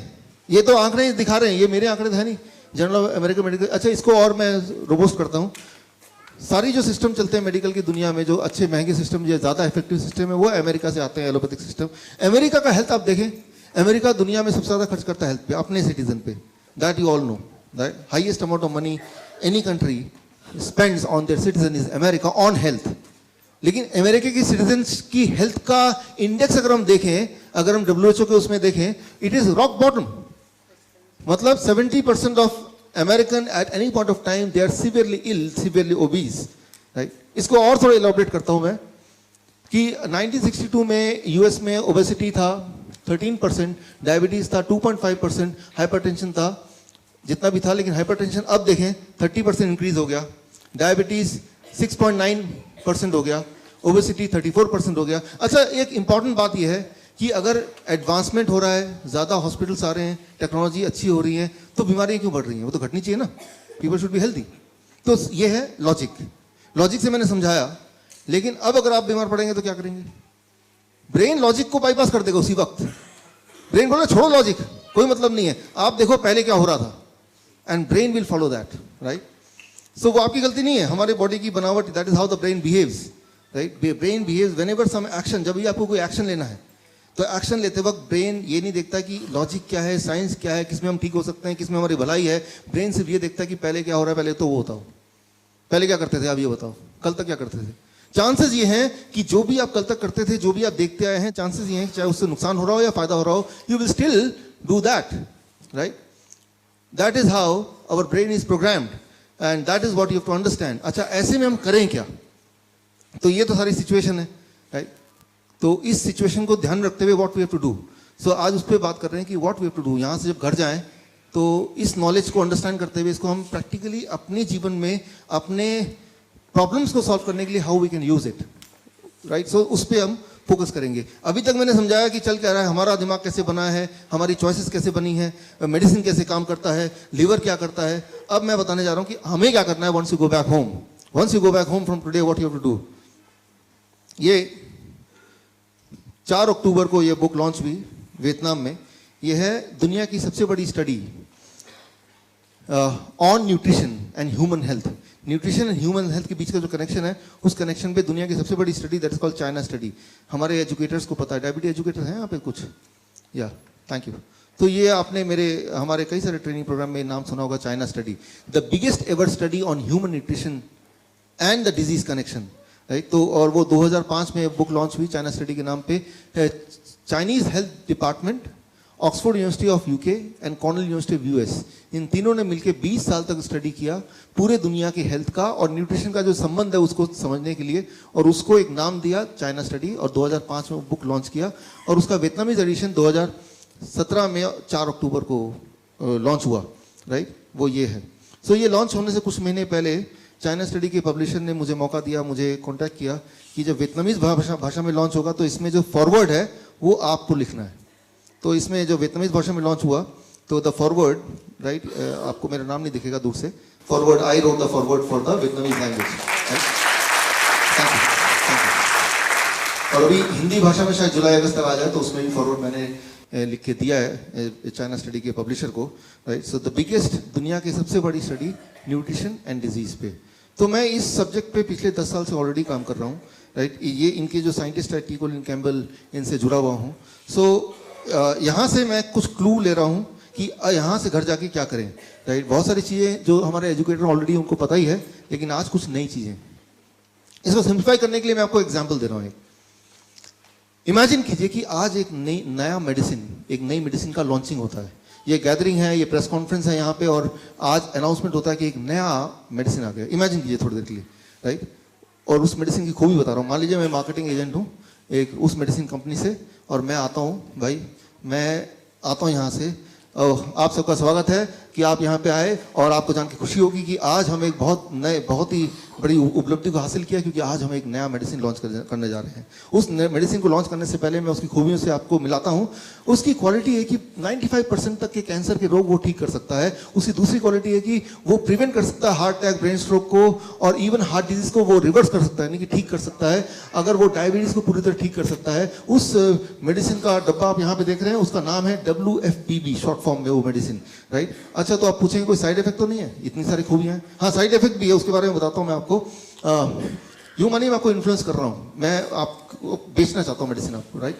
तो पहला साइड इफेक्ट है कि वो वेट अगर किसी का ज़्यादा है तो कम हो जाएगा, कम है वेट, किसी का ऑलरेडी बहुत पतला है तो वो मोटा होने लगेगा, पहला साइड इफेक्ट। दूसरा साइड इफेक्ट है कि अगर वो मेडिसिन खाते हुए किसी को माइग्रेन पहले से था, एक्ने था, इंटेस्टाइनल डिसऑर्डर था, जुकाम वगैरह लगता था, तो वो भी अपने आप ठीक हो जाएगा। उस मेडिसिन का एक और साइड इफेक्ट है कि एनर्जी लेवल पूरे दिन बहुत स्ट्रांग रहेगी। और एक और है कि अगर किसी को इरेक्टाइल डिसफंक्शन की प्रॉब्लम थी तो इस मेडिसिन का साइड इफेक्ट है कि वो भी ठीक हो जाएगा। तो ये तो रहे साइड इफेक्ट। अब आपको डिसाइड करना, मान लीजिए आप जेन्युइनली चाहते हैं कि ये मेडिसिन मैं लूं कि नहीं लूं, तो डिसाइड करते वक्त आप कुछ फैक्टर्स दिमाग में रखते हैं कि तभी जैसे आप ट्रीटमेंट लेने जाते हैं कि मैं इधर जाऊं कि उधर जाऊं, इस हॉस्पिटल जाऊं कि उस हॉस्पिटल, इस डॉक्टर के पास जाऊं कि उस डॉक्टर के पास, तो दिमाग में कुछ फैक्टर्स आते हैं जिसकी बेसिस पे आप डिसाइड करते हैं which medicine, which treatment should I take. तो वो कौन कौन से फैक्टर्स हैं? आप मुझसे मान लीजिए पूछ रहे हैं, चलो ये सब तो ठीक है, लेकिन मुझे ये खरीदना ही नहीं खरीद रहा हूं, उसके लिए कुछ फैक्टर्स हैं। Criteria to decide which treatment to choose. जब भी आप कोई ट्रीटमेंट चूज करते हैं, जब भी आप मेडिसिन चूज करते हैं या ये मेडिसिन भी चूज करेंगे, तो पहला 3 चीजों पे आप सवाल पूछेंगे। कितनी जल्दी ठीक कर सकता है ये? आपने बोला कैंसर ठीक कर देगा, लेकिन कितनी जल्दी? अगर बोलेंगे 20 साल में ठीक कर देगा, उससे पहले तो पेशेंट ही मर जाएगा। तो सबसे इंपॉर्टेंट बात, जब भी कोई ट्रीटमेंट आप लेते हैं तो पहला होता है दिमाग कि how quickly. Nobody would like to stay sick for long period, कि कुछ भी हो जाए जल्दी से जल्दी, पहला। नंबर 2 सवाल होता है कितने सारे हेल्थ प्रॉब्लम को एक साथ वो एड्रेस कर सकता है। अभी क्या होता है, एक इंसान 20 गोलियां, 25 गोलियां, 30 गोलियां, 40 गोलियां, अनलिमिटेड गोलियां खाता रहता है, लेकिन एक दवाई ऐसा कि कितनी सारी प्रॉब्लम को एक साथ ठीक कर सकता है, ये भी एक इंपॉर्टेंट बात है। जितनी ज्यादा प्रॉब्लम को एक साथ ठीक करेगा, उतना ज्यादा चांसेस है कि आप उसको खरीद लें। तीसरा बात, how much will the health improve. एक तो है कि टेम्पररी रिलीफ मिलेगा या परमानेंटली वो क्योर होगा। तो ये 3 एक मेजर बातें हैं जिस पे आप डिसाइड करेंगे कि भाई वो मेडिसिन लेना है कि नहीं लेना है, राइट। तो सबसे पहले हाउ क्विकली इट वर्क्स, कितना जल्दी वो ठीक करेगा, इस पे बात करते हैं इन कंपैरिजन टू बाकी अवेलेबल दवाइयां, है ना। तो ये जब गाड़ी खरीदते हैं तो इसकी एवरेज कितनी है? 60। अब सोचते हैं कि बाकी की कितनी है, तभी तो ये डिसाइड करते हैं ज्यादा है कि कम है, तो बाकी को कंपैरिजन। तो मैं इसको एग्जांपल देके साइंटिफिकली एक करता हूं। 2006 में एक दवाई आई थी रेनोलाजीन, और ये दवाई थी, अभी भी है, एंजाइना, हार्ट, दिल के दर्द होगा तो डॉक्टर पास जाएंगे, ये अगर दवाई देंगे तो ये दवाई कोई 6 हफ्ते तक खाएगा तो फिर उसके हार्ट का जो पेन है, जो एंजाइना, वो कम हो जाएगा। और ये सबसे ज्यादा फास्टेस्ट टाइम, मतलब 1.5-2 महीने लगेंगे तब भी, और उसके बाद कम होगा। लेकिन साथ में साइड इफेक्ट भी इसके अपने हैं, हेडेक हो सकता है, कॉन्स्टिपेशन हो सकता है, डिजीनेस, नॉसिया हो सकता है। उसके मुकाबले मेरी जो दवाई है, जो मैं भी लॉन्च करने वाला हूं, वो 1 से 2 हफ्ते के अंदर ही वो एंजाइना को गायब कर देगा, पहली बात। दूसरी बात, इसका कोई साइड इफेक्ट नहीं है, राइट। तो क्लियरली, और साइड इफेक्ट है तो वो पॉजिटिव वाले हैं, तो क्लियरली इसमें तो मैं पास हो गया कि ये ज्यादा इफेक्टिव है, ज्यादा क्विक है, राइट। अब आता है कितने सारे हेल्थ की बीमारियों को एक साथ ही एड्रेस कर सकता है। कैंसर को 9 महीने में ठीक कर देगा, हार्ट डिजीज को 1 से 3 महीने में, ओबेसिटी को 1 महीने में, ब्लड प्रेशर को 7 दिन में कंट्रोल कर देगा, ब्लड शुगर है तो 3 दिन में कंट्रोल कर देगा, राइट। तो ये काफी प्रॉमिसिंग लग रहा है, राइट। और ये सब मैं नहीं बोल रहा हूं कि मैं बोल रहा हूं, ये ऑलरेडी साइंटिफिकली प्रूवन है। अच्छा, किसने प्रूव किया? उसका नाम मैं आपको बता दूं, डीन ऑर्नेस। अच्छा, डीन ऑर्नेस कौन था? जब बिल क्लिंटन प्रेसिडेंट थे तो डीन ऑर्नेस उनके डॉक्टर थे। जब ओबामा प्रेसिडेंट थे तो व्हाइट हाउस के डॉक्टर डीन ऑर्नेस थे। अब भी व्हाइट हाउस के डॉक्टर डीन ऑर्नेस हैं। डीन ऑर्नेस हैं जो हाई प्रोफाइल लोगों का और अपॉइंटेड डॉक्टर हैं यूएस के पार्लियामेंट में, राइट। वहां के ऑफिशियल डॉक्टर हैं डीन ऑर्नेस, और उन्होंने प्रूव किया, क्योंकि वो इस पैनल में ऑलरेडी हैं, राइट, कि anybody who adopt this medicine तो ये वाकई में होता है और ये जर्नल में छपा भी, राइट, द लैंसेट 1990, ये छपा भी। और सिर्फ हार्ट डिजीज नहीं, बाकी चीजें भी छपी। मैं तो सिर्फ एक एग्जांपल दे रहा हूं बिकॉज समय थोड़ा लिमिटेड है, राइट। सो फर्क सिर्फ इतना है कि ये जो मैं बता रहा हूं WFPB, ये कोई दवाई नहीं है, ये एक फूड पैटर्न है कि कोई भी फूड इस तरह से खाएगा तो इतने दिनों में ये सारी उपलब्धियां उसको मिल सकती हैं। और ये चीजें ऑलरेडी प्रूवन है by many times, and one of the person who proved it is Dean Ornish. कई सारे साइंटिस्ट ने प्रूव किया। चाइना स्टडी की इतनी मोटी किताब है, उसके अंदर पूरे रिसर्च भरे हुए हैं जो ये साबित करता है कि इस तरह से अगर फूड आप खाते हैं, चूज करते हैं, मैंने आपको choice, how we choose a food वो बताया, सुन के, देख के, सोच के, लेकिन चॉइसेस को थोड़ा अगर चेंज करेंगे तो ये सारी बीमारियां इतने दिनों में प्रॉमिसिंग तरीके से, प्रॉमिसिंग मतलब बिना साइड इफेक्ट के, उल्टा कुछ अच्छे साइड इफेक्ट के साथ बिल्कुल क्योर हो जाएगा, और वो साइंटिफिक है। अच्छा, तो अब ये बात आती है कि अगर ये इतना प्रॉमिसिंग है, इतना साइंटिफिक है, ऑलरेडी प्रूवन है, और साइंस में भी है, बुक में भी है, इवन यूएस में लीगल भी है ये, मतलब इंश्योरेंस भी मिलता है इसके अगेंस्ट। कोई बोलेगा कि मुझे ये वाली मेडिसिन खरीदनी है, मतलब ये वाले पैटर्न से मुझे अपने को ठीक करना है, तो उसके लिए भी इंश्योरेंस का वो हकदार है, यूएस में ऑफिशियल है। तो वो अभी कुछ समय पहले हुआ है बस, लेकिन अब है। अगर ये वाकई में इतना इफेक्टिव है तो ये फैला क्यों नहीं? Why it is not spread? Government इसके बारे में बताती क्यों नहीं? हमें पता क्यों नहीं है? देखिए, किसी चीज का सच्चा होना या अच्छा होना या साइंटिफिक होना इज नॉट द क्वालिफिकेशन कि वो लोग अडॉप्ट कर लें। मैं आपको उदाहरण दे रहा हूं। आप एक एग्जाम्पल दे रहा हूं to make you understand. Copernicus आप जानते हैं, जिन्होंने पहली बार बोला था कि अर्थ के चारों तरफ सन नहीं घूमती, सन के चारों तरफ अर्थ घूमती है। और इस बोलने की वजह से उनको बॉयकॉट कर दिया गया था, उनको पब्लिकली रिडिकुल किया गया था, उनकी बुक को छपने से रोक दिया गया था। जिस दिन वो मरे थे बस उसी दिन उनकी बुक छप के आई, उनके हाथ में आई, and that was the last day of his life, right. तो उन्होंने ट्रुथ बोला, साइंटिफिक रूप से वैलिडेट किया, लेकिन लोगों ने उसको नहीं माना। तो क्योंकि एक ट्रेंड दिमाग में चला आ रहा था सालों साल से, हजारों साल से, कि अर्थ सेंटर है और सन उसके इर्द गिर्द घूमता है। तो एक जो पहले से चला आ रहा है उसको बदलना सिर्फ लॉजिक से नहीं बदलेगा, राइट, ट्रुथ से नहीं बदलेगा, it will take some time, right, तभी लोग अडॉप्ट करते हैं। तो वो हमने हिस्ट्री में भी देखा है। लेकिन कुछ लोग ऐसे हैं जो इन्फ्लुएंस नहीं होते पुराने एक्सपीरियंस से, जो साइंस को एकदम लेके अडॉप्ट कर लेते हैं, आप और हमारी तरह कुछ लोग, राइट। बाकी लोग फिर धीरे धीरे धीरे धीरे उसको अडॉप्ट करते हैं। तो ठीक इसी तरह से यहां पे मैं ये बताना चाह रहा हूं कि एक इस तरह का पैटर्न है जिसे WFPB बोलते हैं, and that can really do this, और हर बार हर एक के लिए, right.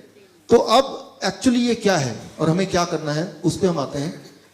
It is a nutritional food, the talking food, जिस तरह से टाइगर खाता है कि चूज द फूड इन सच ए वे, वो दाने दाने पे लिखा खाने वाले का नाम, कि बॉडी के जिस ऑर्गन को जिस वाली न्यूट्रिशन की जरूरत होगी वो बॉडी खुद ही लेगा। सिर्फ उस टाइगर की तरह हमें चूज करना राइट फूड। वो चूज करने के पीछे का जो एक लॉजिक है या अंडरस्टैंडिंग है, उसको थोड़ा सा मैं आपको समझाना चाहता हूं। अभी क्या अंडरस्टैंडिंग है उसको कैसे थोड़ा सा बदलना है। देखिए, फॉर एग्जाम्पल अभी की अंडरस्टैंडिंग क्या है कि हमें we have to take carrot, इसमें बहुत विटामिन सी होता है। अच्छा, हमें ऑरेंज खाना चाहिए क्योंकि इसमें विटामिन ए होता है, कैरेट में ऑरेंज विटामिन सी होता है। दूध, इसमें बहुत ज़्यादा कैल्शियम होता है। ये है अभी की लॉजिक अंडरस्टैंडिंग। दूध नहीं पिएगा कैल्शियम कहाँ से मिलेगा? ऑरेंज खा लो तो आपको विटामिन सी मिल जाएगा। This is the current logic जिसपे हम अभी की न्यूट्रिशन साइंस चलती है। अभी जो हमने पढ़ा है, सीखा है, डॉक्टर बोलते हैं, न्यूट्रिशनिस्ट बोलते हैं, किताबें बोलती हैं, वो ये है। अब मैं आपसे एक सवाल पूछता हूं। 2 टाइम आप खाना खाते हैं, मान लो एक इंसान 2 बार खाना खाता है। पहला मील उसमें विटामिन सी 100 mg है, दूसरा मील खाता है उसमें विटामिन सी 500 mg है। तो 500 mg मुंह में गया, पेट में गया, राइट। या ये ले लेते हैं, एक आदमी, यही आदमी पहला मील खाता है, दूसरा मील खाता है, तो किस वाले में ज्यादा विटामिन सी उसके बॉडी में जाएगा? पहले वाले में, दूसरे वाले में? पहले वाले। पहले में, दूसरे वाले में, राइट। अब देखिए 3-4 आंसर दे रहे हैं, उनमें से कोई ना कोई आंसर ठीक होना ही चाहिए, राइट। कुछ लोगों को पता है कि यहाँ पे हर चीज का एक उल्टा ही आंसर निकल रहा है, तो उल्टा ही बता दिया कि सीधा तो हो नहीं सकता, जरूर इसमें उल्टा होगा, तो पहले ही वही बता दो। अब समझिए इसको, जब हम कोई भी चीज खाते हैं वो इंटेस्टाइन में जाता है, मैंने आपको बताया था। Now the liver which is the brain, वो डिसाइड करता है कि कितना न्यूट्रिशन की बॉडी को एक्चुअल में जरूरत है, राइट। तो ये भी हो सकता है कि 500 mg पेट में गया और उसमें एक भी mg बॉडी के अंदर गया ही नहीं, डिपेंडिंग ऑन कि उसकी जरूरत बॉडी को है कि नहीं। That is our gatekeeper डिसाइड करता है। तो ये कोई लॉजिक नहीं कि हमें ज्यादा विटामिन सी लेंगे तो ज्यादा विटामिन सी जाएगा या कम लेंगे तो कम जाएगा। That logic does not work the way we expect. इसका साइंटिफिक एविडेंस मैं आपको दूंगा, राइट। फॉर एग्जाम्पल एक ऑरेंज लीजिए, आप एक्सपेरिमेंट कीजिए, उसको लैब में दीजिए, उसमें 53 ग्राम अगर फॉर एग्जाम्पल विटामिन सी निकल रहा है। उसी बैच का एक और ऑरेंज लीजिए, उसको भी लैब में दीजिए, उसमें आप देखेंगे 10 गुना ज्यादा भी ऑरेंज विटामिन सी निकल सकता है। मतलब ये सोच कि इसमें इतना विटामिन सी होगा, उसमें उतना कैल्शियम होगा, ये एक रैंडम सोच है। सेम बैच में सेम 2 फलों में 10 गुना भी वेरिएशन हो सकता है।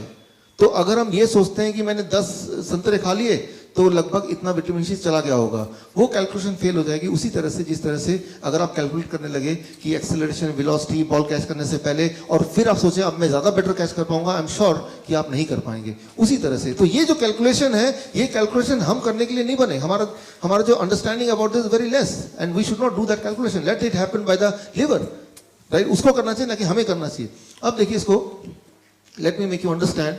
जैसे मैंने आपको बताया कि फूड आता है, जब कोई चीज खाते हैं तो कितना उसमें डाइजेस्ट होगा, कितना बॉडी उसको एब्जॉर्ब करेगी, उसमें से भी कितना बॉडी ट्रांसपोर्ट करेगी, उसमें से भी ऑर्गन डिस्ट्रीब्यूशन कितना होगा, और फिर बायोकेमिकल कितने न्यूट्रिएंट जो एक्चुअली काम करेंगे, और कितना बॉडी में स्टोर होगा और कितना बॉडी में रिलीज करेगा।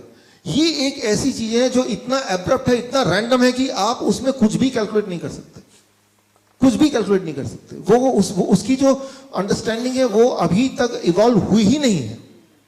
तो जब भी कोई बोलता है कि आपको तो दिन में विटामिन सी इतना लेना चाहिए ग्राम, बोलता नहीं है वो हर्बल लाइफ, आपको तो इतना ग्राम विटामिन B12 लेना चाहिए, वो तो फूड से मिलेगा नहीं, तो आप मेरे वो डब्बे से ले लो। फिर आप भी सोचते हैं यार हेल्थ नहीं तो क्या, तो आप अपना पैसे कमाई का कुछ पार्ट उसमें दे देते हैं। हर्बल लाइफ है और what ever it is, right, Nutrilite है। तो वो कैलकुलेशन नहीं हो सकती, राइट। वो कैलकुलेशन एक रैंडम कैलकुलेशन है, उस कैलकुलेशन को बेस हो ही नहीं सकता। बिकॉज जब आप कुछ खाते हैं, जैसे मैंने बताया, कितना बॉडी में डिस्ट्रीब्यूट होने वाला है किसी भी एक पल, वो टोटली एक अलग बॉडी की इंटेलिजेंस है, सेलुलर इंटेलिजेंस। उस इंटेलिजेंस को समझना हमारा काम नहीं है, वो तो बॉडी समझे तो ही ठीक है। लेकिन हमें सिर्फ बॉडी को सपोर्ट करना है, इंटरफेयर नहीं करना है। कि चलो हमने एज्यूम किया कि अच्छा वो बोल रहा है कि रोज 50 mg विटामिन सी बॉडी में होना चाहिए, तो मैं 2 टैबलेट खा रहा हूं। Now you are interfering with the body science.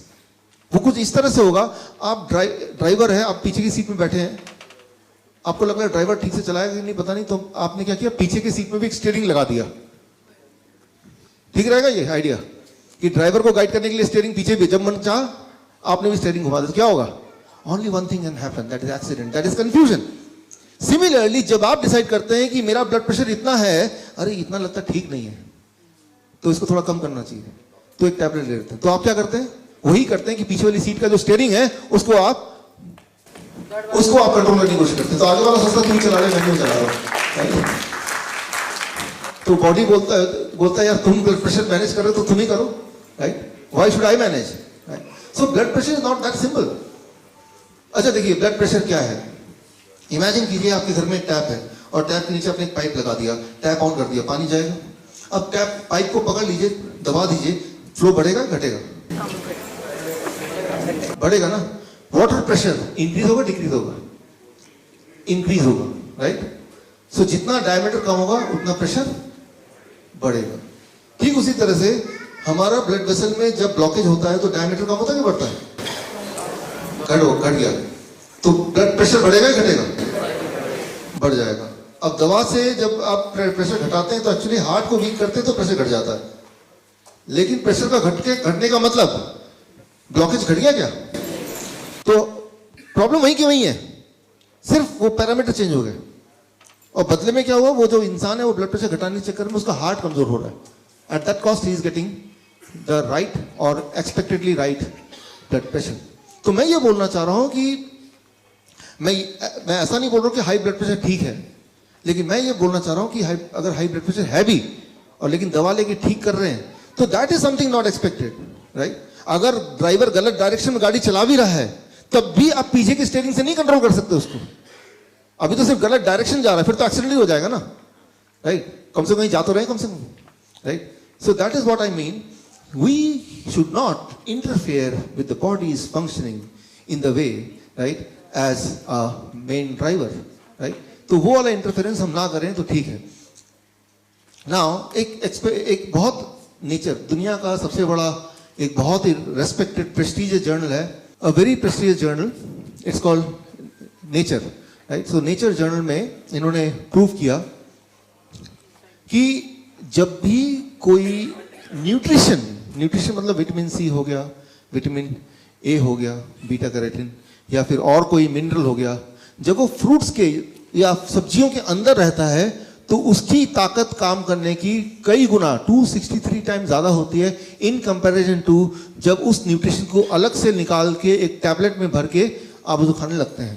It doesn't work the way it should work. For example, मान लीजिए हम बोलते हैं कि विटामिन सी से इम्यूनिटी बढ़ती है, तो विटामिन सी गोलियां खा रहे हैं. अच्छा, मैं बोल दूं, आपसे पूछूं, गाड़ी जब चलता है तो गाड़ी आगे बढ़ रहा है, इसके लिए कौन रिस्पॉन्सिबल है? मतलब गाड़ी का कौन सा पार्ट की वजह से गाड़ी आगे चलता है? कौन सा? इंजन. तो गाड़ी आगे चलती है बिकॉज इंजन उसको आगे ले जाता है, राइट.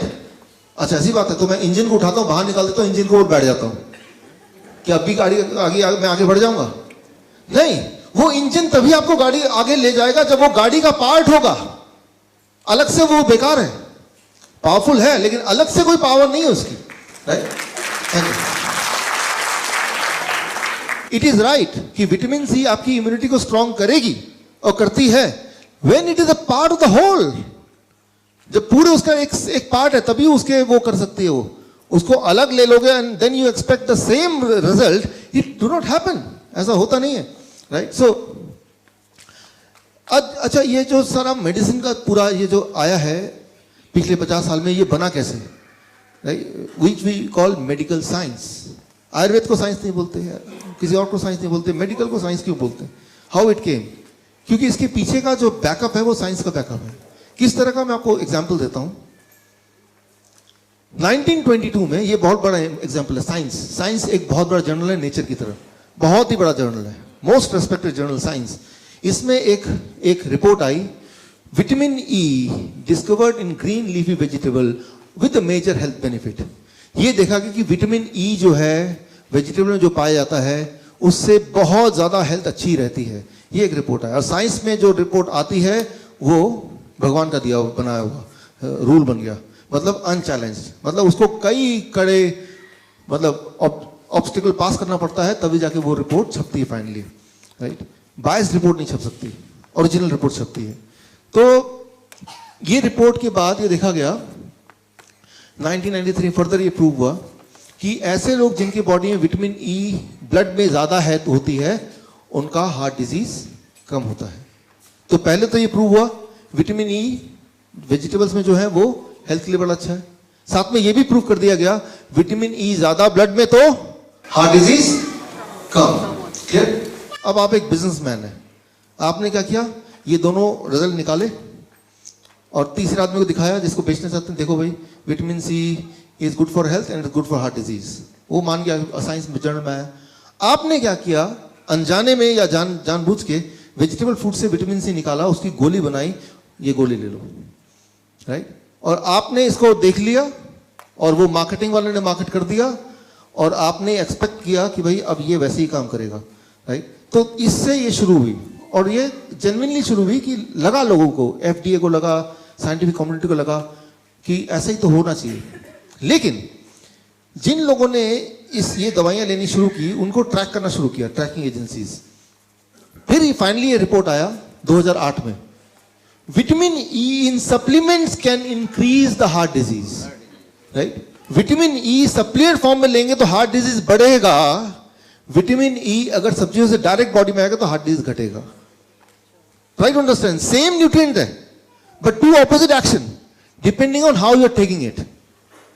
क्या ले रहे हैं ये इंपॉर्टेंट नहीं है, कैसे ले रहे हैं that plays an important major role.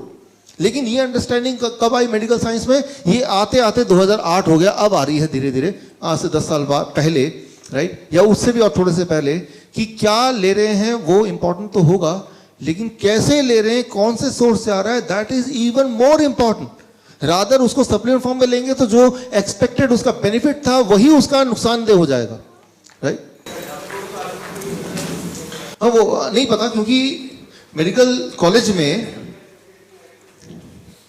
Medical college में जो न्यूट्रिशन सब्जेक्ट होता है 7 साल में वो 7 घंटे का होता है, 7 आवर्स, उसी में सारा न्यूट्रिशन साइंस होता है। और बाकी जो पढ़ाई होती है वो ड्रग्स की होती है, दवाइयों की होती है, दवाई का वो हाफ लाइफ डोज, कितना ड्रग्स से लिवर कैसे काम करेगा वो होता है। तो इसीलिए उनको नहीं पता, क्योंकि उनके सिलेबस का पार्ट नहीं है। तो they are not the right person to talk about nutrition. Nutrition एक अलग फील्ड है, medical doctors are different field, they are made to injection देना, दवाई देना, सर्जरी करना, ये उनका काम है, राइट? उनका काम फूड के बारे में नहीं बताना है, न्यूट्रिशन के बारे में नहीं बताना है उनका, राइट? तो उनको पता नहीं होगा क्योंकि उनका सिलेबस का पार्ट नहीं है, राइट? सो और कुछ समय पहले, आज से 10-15 साल पहले तो मेडिकल साइंस को भी नहीं पता था, राइट? साइंस को भी नहीं पता था, बट नाउ साइंस को कैसे पता चलता है? Science itself is not science. पहले एजम्पशन होता है कि शायद ऐसा फायदा होगा, फिर कुछ लोग उसको अपनाते हैं, लाखों लोग, फिर उनको ट्रैक किया जाता है सालों साल तक, फिर देखता है ये तो उल्टा हो गया, फिर दैट बिकम्स अ साइंस। फिर रिजल्ट को कोलेक्ट करते हैं, वो रिजल्ट को डिस्प्ले करते हैं, राइट? तो पहले एक एक्सपेक्टेड गोल होता है, शायद ऐसा काम करें, उससे वो जर्नी शुरू होती है, फिर वो 10 साल चलती है, हजारों लाखों लोग उससे पीड़ित होते हैं, फिर वो उसका रिपोर्ट कलेक्ट होता है, फिर वो जर्नल में आता है, this is science, right? Science ऐसे होता है। वो मॉलिक्यूलर लेवल में पहले ही पता चल जाए कैसे काम करेगा, वो साइंस नहीं है। उतने इवॉल्व अभी तक टेक्नोलॉजी हुई नहीं है। अब देखिए, ये है journal of American medical association का रिपोर्ट, और similarly vitamin E supplement leads to higher cancer episode. Vitamin E vegetable से आएगा तो कैंसर कम करेगा, लेकिन अगर वही सप्लीमेंट फॉर्म में आएगा तो कैंसर बढ़ाएगा, राइट? सो जितने सारे विटामिन के ऊपर ट्रायल्स हुए, वो सारे ट्रायल्स को मिला दें, एक रिपोर्ट निकालें, तो उसे बोलते हैं मेटा एनालिसिस। और उसमें भी सेम ही बात की जा रही है कि अगर कोई सप्लीमेंट फॉर्म में कोई चीज आप लेंगे तो वो हार्ट की डिजीज को बढ़ाता है, लेकिन वो नेचुरल फॉर्म में अगर आता है तो हार्ट की डिजीज को घटाता है। तो ये रिपोर्ट भर रिपोर्ट है, और ऐसे कई के रिपोर्ट्स हैं। मैं सारे रिपोर्ट अभी दिखा नहीं सकता, लेकिन जो हमारे डायबिटीज एजुकेटर्स हैं, जब यहाँ से जाएंगे आप लोग, जो डायबिटीज, आपको एक कार्ड मिलेगा विच इज कॉल्ड CME कार्ड। उस कार्ड के थ्रू आप इसके और डिटेल रिपोर्ट एक्सेस करना चाहते हैं तो वो एक्सेस कर सकते हैं, those who are diabetes educators, right? So एक और एग्जाम्पल देता हूँ, one last example. Beta carotene from fruits and vegetable blocks the cancer growth. Beta carotene अगर फ्रूट एंड वेजिटेबल से बॉडी में जाता है तो वो कैंसर की ग्रोथ को वहीं रोक देता है, 1981, राइट? तो लेकिन इसका मतलब ये नहीं कि बीटा कैरोटीन अगर सप्लीमेंट फॉर्म में लेंगे तो सेम इफेक्ट आएगा, बल्कि इफेक्ट उल्टा हो गया। अगर वो सप्लीमेंट फॉर्म में आएगा तो it increases the death because of cancer by 46%। So the conclusion is, कोई भी चीज जब ले रहे हैं, वही वाला न्यूट्रिएंट अगर नेचुरल फॉर्म में है तो एक अलग ढंग से काम करता है, और वो न्यूट्रिएंट अगर नेचुरल फॉर्म से हटा के अगर वैसे लेने लगते हैं तो वो टोटली उसके उल्टे डायरेक्शन में काम करता है, उल्टे डायरेक्शन में। ऐसा नहीं कि उससे कुछ फायदा नहीं हो रहा है, फायदा तो नहीं हो रहा है, लेकिन उल्टा नुकसान हो रहा है, और वो बहुत ही जबरदस्त नुकसान हो रहा है, राइट? सो तो ऐसे बहुत सारे एग्जाम्पल्स हैं। इसको कंक्लूड करते हैं इस बात को। मान लीजिए एक एप्पल लेते हैं, उसको लैब में डालते हैं, तो एप्पल के अंदर जो न्यूट्रिएंट है वो ये सारे लिस्ट किया हुआ है मैंने, करीब 100 से ज्यादा न्यूट्रिएंट है। In apple there are about 100 nutrient. तो वो 100 न्यूट्रिएंट जब टुगेदर होते हैं आपस में, राइट, तो जाके वो न्यूट्रिएंट आपको वो वाले लाभ देते हैं जो लाभ की आप उम्मीद करते हैं। लेकिन उसके बीच में से अगर विटामिन बी निकाल दिया, एक टैबलेट बना दिया, विटामिन सी निकाल दिया, एक और टैबलेट बना दिया, अब क्या है कि वो ठीक उसी तरह से होगा कि आपको लगता है कि गाड़ी में सोफे में बैठते हैं, गाड़ी का सोफा निकाल दिया, स्टेट निकाल दिया, then again expecting the same result, वो रिजल्ट नहीं आएगा, राइट? इनफैक्ट जब आप एक सेब खाते हैं तो सेब खाने के बाद बॉडी में जितने सारे केमिकल रिएक्शंस होते हैं, वो सारे रिएक्शंस को अगर आप चार्ट में बनाएंगे, राइट, वो चार्ट का 1% इज दिस, 1%,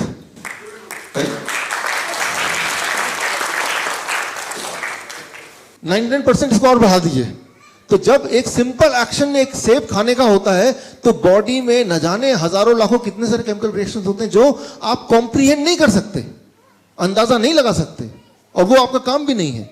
जैसे मैंने आपको वो बॉल वाला एग्जाम्पल बताया, वो आपका काम नहीं है कि मैं उसको कैलकुलेट करूं, उसको करूं, that is not your job. और अगर जैसे ही आप इस कैलकुलेशन में लग जाते हैं तो हमारी जो हार है वो वहीं से शुरू हो जाती है, लॉस वहीं से शुरू हो जाता है। We should not calculate, right, because we cannot calculate. अब मॉडर्न मेडिसिन में क्या है गड़बड़? अच्छा ब्लड प्रेशर ज़्यादा हो गया, उसको घटा दो। ब्लड शुगर ज़्यादा हो गया, उसको घटा दो। अच्छा कैंसर हो गया, इस पर उसको काट दो। हार्ट अटैक है, चलो एक स्टेंट लगा देते हैं। तो जब भी हम इस तरह के एक्शन करते हैं तो बॉडी का जो बैलेंस है, मैंने आपको ऑर्केस्ट्रा एग्जांपल दिया था, राइट, वो जो हार्मनी है वो लॉस हो जाता है। जब हार्मनी लॉस होगी तो वो इंसान ज़्यादा जिंदा नहीं रहेगा, वो बीमार ही रहेगा हार्मनी को लॉस करके। मान लीजिए आपको मारुति की गाड़ी है, उसके एक टायर का खराब हो गया, उसमें ट्रक का टायर फिट कर दिया, वो कितना भी अच्छा टायर क्यों ना हो, मारुति गाड़ी और आगे नहीं चल सकती, right. So try to understand, हमें बैलेंस, हाँ टायर खराब हो गया तो क्या करें ये नहीं पता क्या करना है, लेकिन अगर ट्रक का टायर डालेंगे तो काम नहीं करेगा, ये मैं पक्का बता सकता हूँ, राइट। सो कई बार लोग मुझसे पूछते हैं सर अब बीमार पड़ गए तो क्या करें।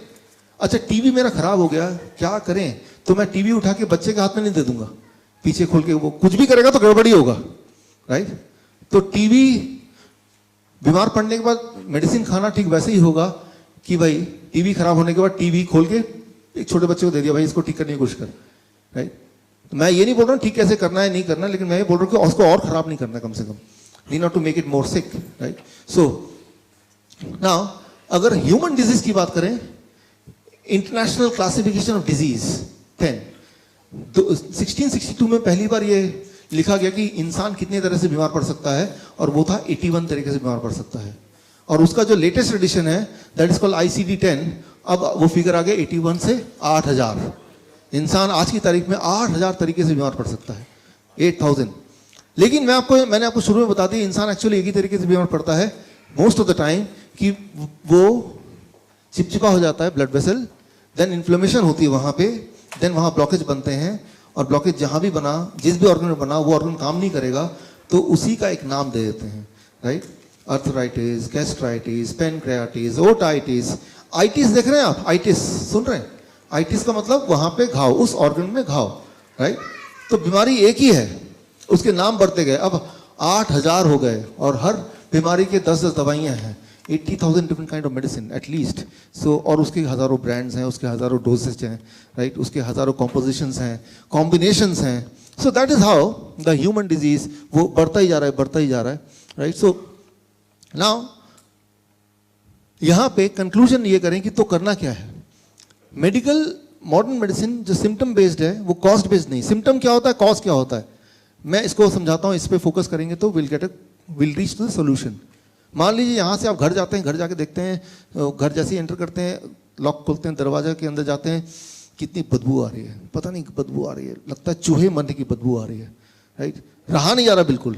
अब आप जाते हैं दोस्त के पास, किसी डॉक्टर के पास, किसी वैसे तो कोई वेल विशर के पास, घर में रहा नहीं जा रहा, बहुत बदबू आ रही है, वो बोलेगा अच्छा ये परफ्यूम लो, 2 दिन बाद 2 बार छिड़क लेना। 2 बार छिड़कते हैं, बदबू गायब, खुशबू आ रही है, लेकिन उसकी जो इफेक्ट है कम हो गया। वो जो चूहा जो मरा पड़ा था कोने में, वो जैसे जैसे समय बढ़ रहा है वो बदबू कम हुई, घटेगी बढ़ेगी, बढ़ेगी ना, राइट।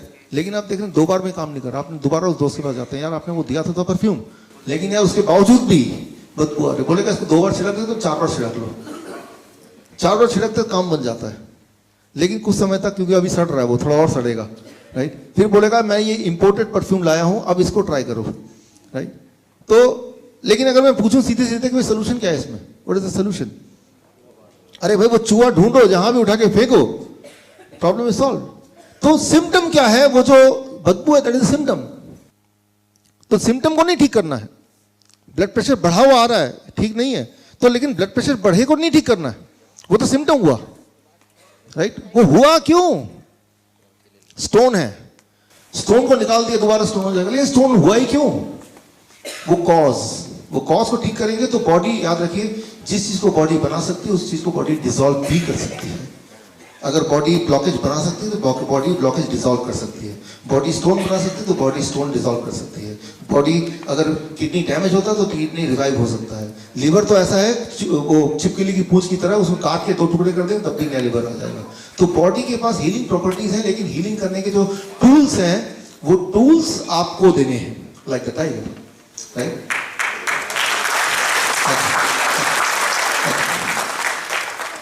सो यहाँ पे हम क्या करें आज के बाद ताकि हम ठीक रहें। एक तरीका ये है एक्सरसाइज करें, दौड़ें, भागें। कई बार लोग बोलते हैं दौड़ने भागने को आप इंक्लूड क्यों नहीं करते अपने ट्रेनिंग प्रोग्राम में। दौड़ना भागना इज गुड, मैं भी खुद एक्सरसाइज करता हूँ रोज, और मुझे लगता है एक्सरसाइज करना इज समथिंग वेरी इंपॉर्टेंट, लेकिन exercise itself may not give you the health. मैं उदाहरण दे रहा हूँ, ये एक इंटरेस्टिंग बुक है मेरे पास, एक कॉपी है इसकी, देना जरा बुक। ये 1977 में बुक लॉन्च हुई थी। इस बुक ने सिखाया पूरी दुनिया को हाउ टू रन।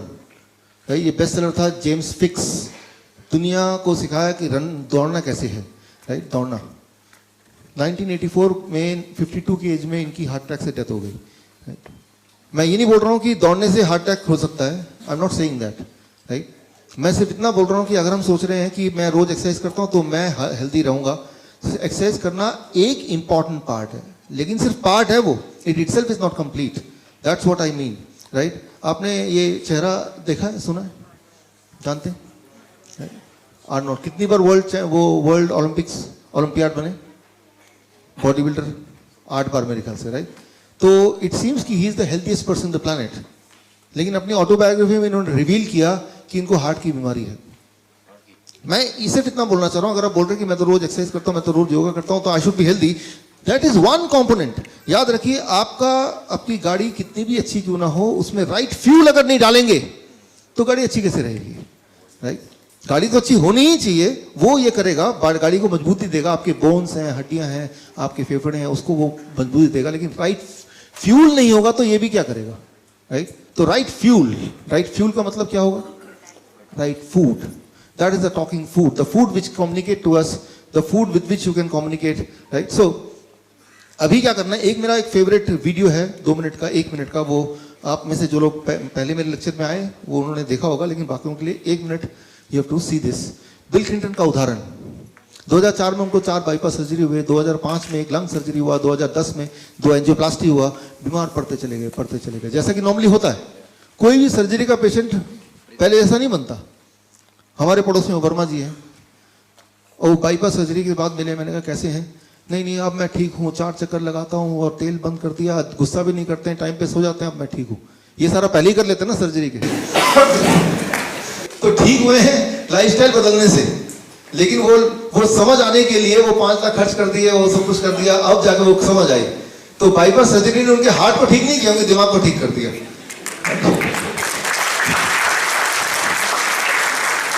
यही सारी बातें पहले बोला कि भाई आप थोड़ा चक्कर लगाओ, थोड़ा गुस्सा कम करो, ठीक टाइम पे सो जाओ, ठीक से खाना खाओ, right. So that is what.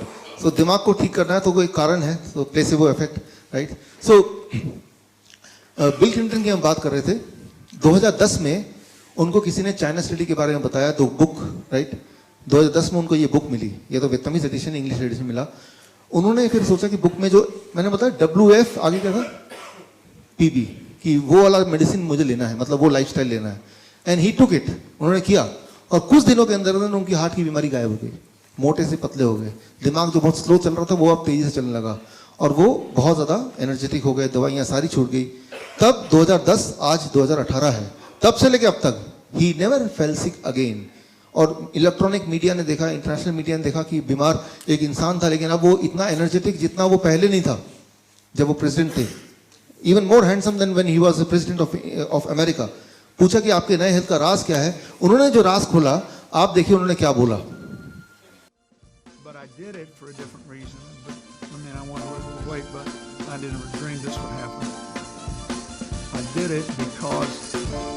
After I had this stent put in, I realized that even though it happens quite often that after you have bypasses, you lose the veins because they're thinner and weaker than arteries. The truth is that it clogged up, which means that the cholesterol was still causing buildup in my vein that was part of my bypass. And thank God I could take the stents. I don't want it to happen again.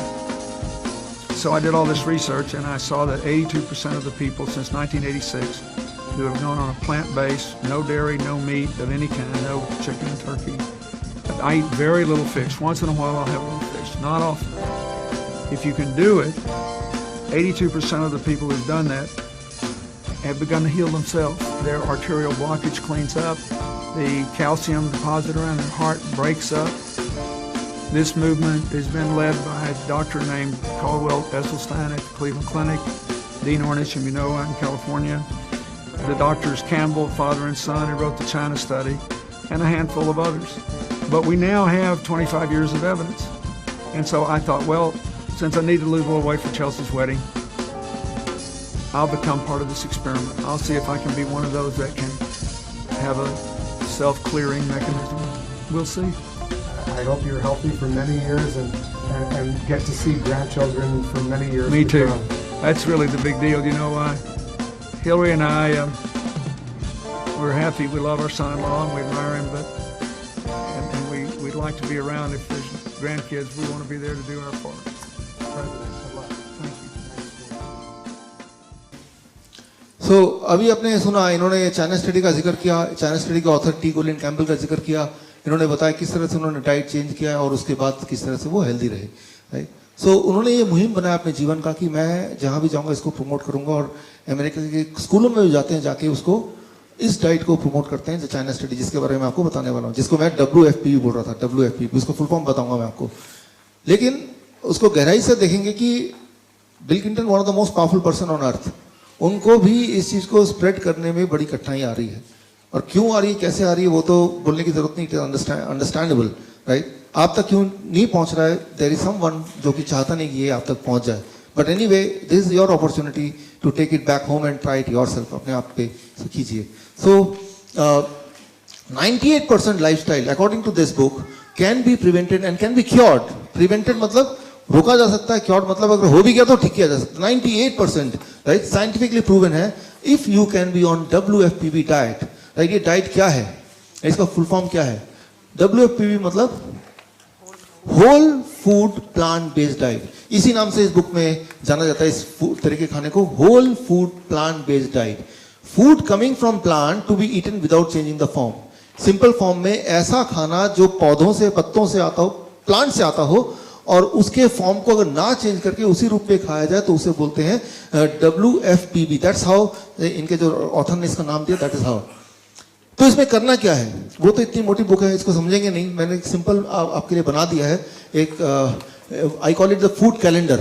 तो जब यहाँ से आप जाएंगे बाहर training खत्म होने के बाद, तो you can take this food calendar with you, और क्या करना है, कैसे करना है, खुद के लिए कैसे करना है, दूसरे के लिए कैसे करना है, वो किस तरह से आपको वो चार्ट बनाना है अपने लिए, वो इसमें डिजाइन कर दिया है। इसको मैं आपको एक्सप्लेन कर देता हूँ थोड़ा सा। देखिए यहाँ आप देखिए नीले कलर का निशान है, it's called the blue zone. Blue zone, दुनिया में कई सारी जगह ऐसी है जिसको ब्लू जोन के नाम से जाना जाता है। ब्लू जोन एक टर्म आया 2005 में, जब ये किताब लॉन्च हुई तब एक टर्म आया, विकिपीडिया में देखेंगे तो पाएंगे ब्लू जोन। ब्लू जोन उस जगह को बोला जाता है जहां पे लोग 100 साल से ज्यादा जिंदा रहते हैं, उस जगह को बोला जाता है ब्लू जोन। वो कौन सी जगह है? ये सारी जगह आप देख रहे हैं अलग अलग कॉन्टिनेंट्स में, these all are called blue zone because यहाँ के जो निवासी हैं they live for more than 100 year. Number one, they are never sick, diabetes, heart disease, cancer ये उनमें नहीं होता, और अपने जीवन के आखिरी घड़ी तक वो they are able to work in the same way as any youth works, right. So these are called, they cross the century by dancing। वो हार्ट पे नहीं रहते हैं, वो तब भी बहुत ही ज़्यादा एक्टिव रहते हैं, और ये पूरी लिस्ट है ब्लू जोन की। सो 2005 में एक लिस्ट बनाई गई कि ऐसे ऐसे जगह पूरे दुनिया में जहाँ पे लोग 100 साल से ज़्यादा जिंदा रहते हैं और हेल्दी रहते हैं, तो उनको एक नाम दिया गया ब्लू जोन। फिर एक जोन है, ऊपर देखेंगे इसमें रेड जोन, ऊपर यहाँ पे रेड जोन वो है जहाँ पे लोग सबसे ज़्यादा बीमार रहते हैं, उसकी भी लिस्ट है यहाँ पे इसमें है। उस लिस्ट से ज़्यादा इंपॉर्टेंट नहीं, हम कहीं उनके बीच में, ना तो बहुत बीमार है ना ही बहुत हेल्दी है, हम इस बीच में हैं। We can call it yellow zone, कि ट्रांजिशन में है। हम में से कुछ लोग बहुत बीमार हो सकते हैं, लेकिन सबके सब बहुत बीमार नहीं है। तो ये ब्लू जोन में जो लोग रहते हैं वो क्या करते हैं कि वो इतने हेल्दी, वो भी इंसान है, वो सारे कॉन्टिनेंट में फैले हुए हैं, कोई एक जगह स्पेस नहीं है। अगर कोई बोलता है कि एनवायरमेंट की वजह से है, ऐसा नहीं है, they are spread all across the world. So what they do and how they stay healthy till the last day of their life, इस पे रिसर्च हुई, और उस रिसर्च को में देखा गया कि अगर इस तरह से कोई अपना लाइफस्टाइल चेंज करेगा, जिसको नाम दिया गया WFPB, तो it takes about 3 days to come out of blood sugar problem, 1 week to control the blood pressure, and about 1 month extra fat को लूज करने के लिए। एक्स्ट्रा फैट को लूज करने के लिए इतना समय चाहिए, अगर वो टाइम देखें एवरेज तो इतना टाइम चाहिए। तो इस टाइम में हमें क्या करना पड़ेगा उसके लिए?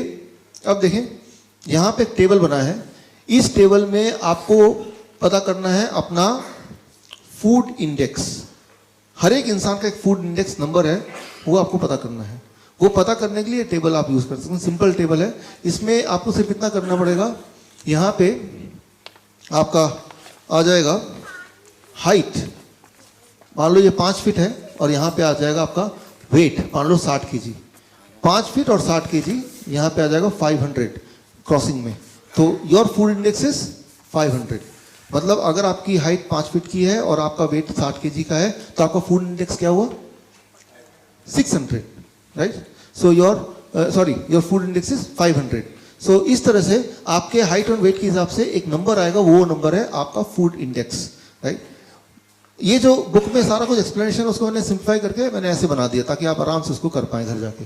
अब फूड इंडेक्स को अंडरस्टैंड करने के बाद सेकंड, ये आपका हाइट है, ये आपका वेट है, राइट?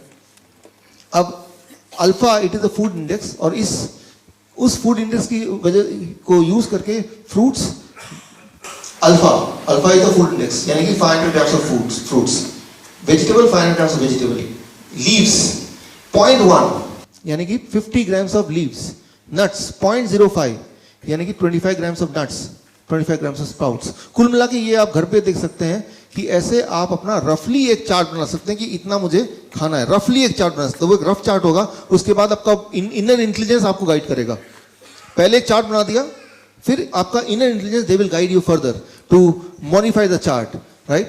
और उसको कैसे खाना है, कब क्या खाना है, उसका भी एक रफ चार्ट ये है। ये एक पाई चार्ट है, इसको ध्यान से देखेंगे तो इसमें सारा एक्सप्लेन है, right? And if you can do it, right, अगर आप इसको करते हैं तो कुछ महीनों में, जो कैंसर है it takes 9 months, right? Heart disease takes 1 month, मोटापा है तो 1 महीना, कुछ महीनों के अंदर बीमारियां जाती रहेंगी। लेकिन इसमें एक गड़बड़ है, उस गड़बड़ को मैं एक्सप्लेन करना चाहता हूं। मैं उदाहरण दे रहा हूं, स्टीव जॉब बीमार पड़े थे 1974-75 में, उनको कैंसर हो गया था। तो तब वो स्टीव जॉब नहीं थे, एक्चुअली एक आम इंसान थे। तो वो इंडिया आए थे, जैसा कि उन्होंने अपने बायोग्राफी में लिखा है, ऑटोबायोग्राफी।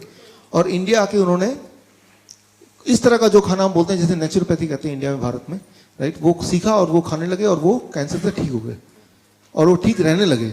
फिर 2000 के बाद उन्होंने, जब उनकी पत्नी ने पूछा कि भाई आप इस तरह से खाना क्यों खाते हो, कच्ची खाना खाते हो, कच्ची सब्जी, तो मजाक में उन्होंने रिवील कर दिया कि भाई मुझे तो कैंसर था और मैं ऐसे खाता हूँ। वो जो कैंसर वर्ड सुना, उसकी बीवी ने और उनके दोस्तों ने पकड़ के उनको डॉक्टर के पास भेज दिया हॉस्पिटल में। ये तो कैंसर, और ये क्या कर रहे हैं, तो सारी खतरनाक चीज खा रहे, राइट?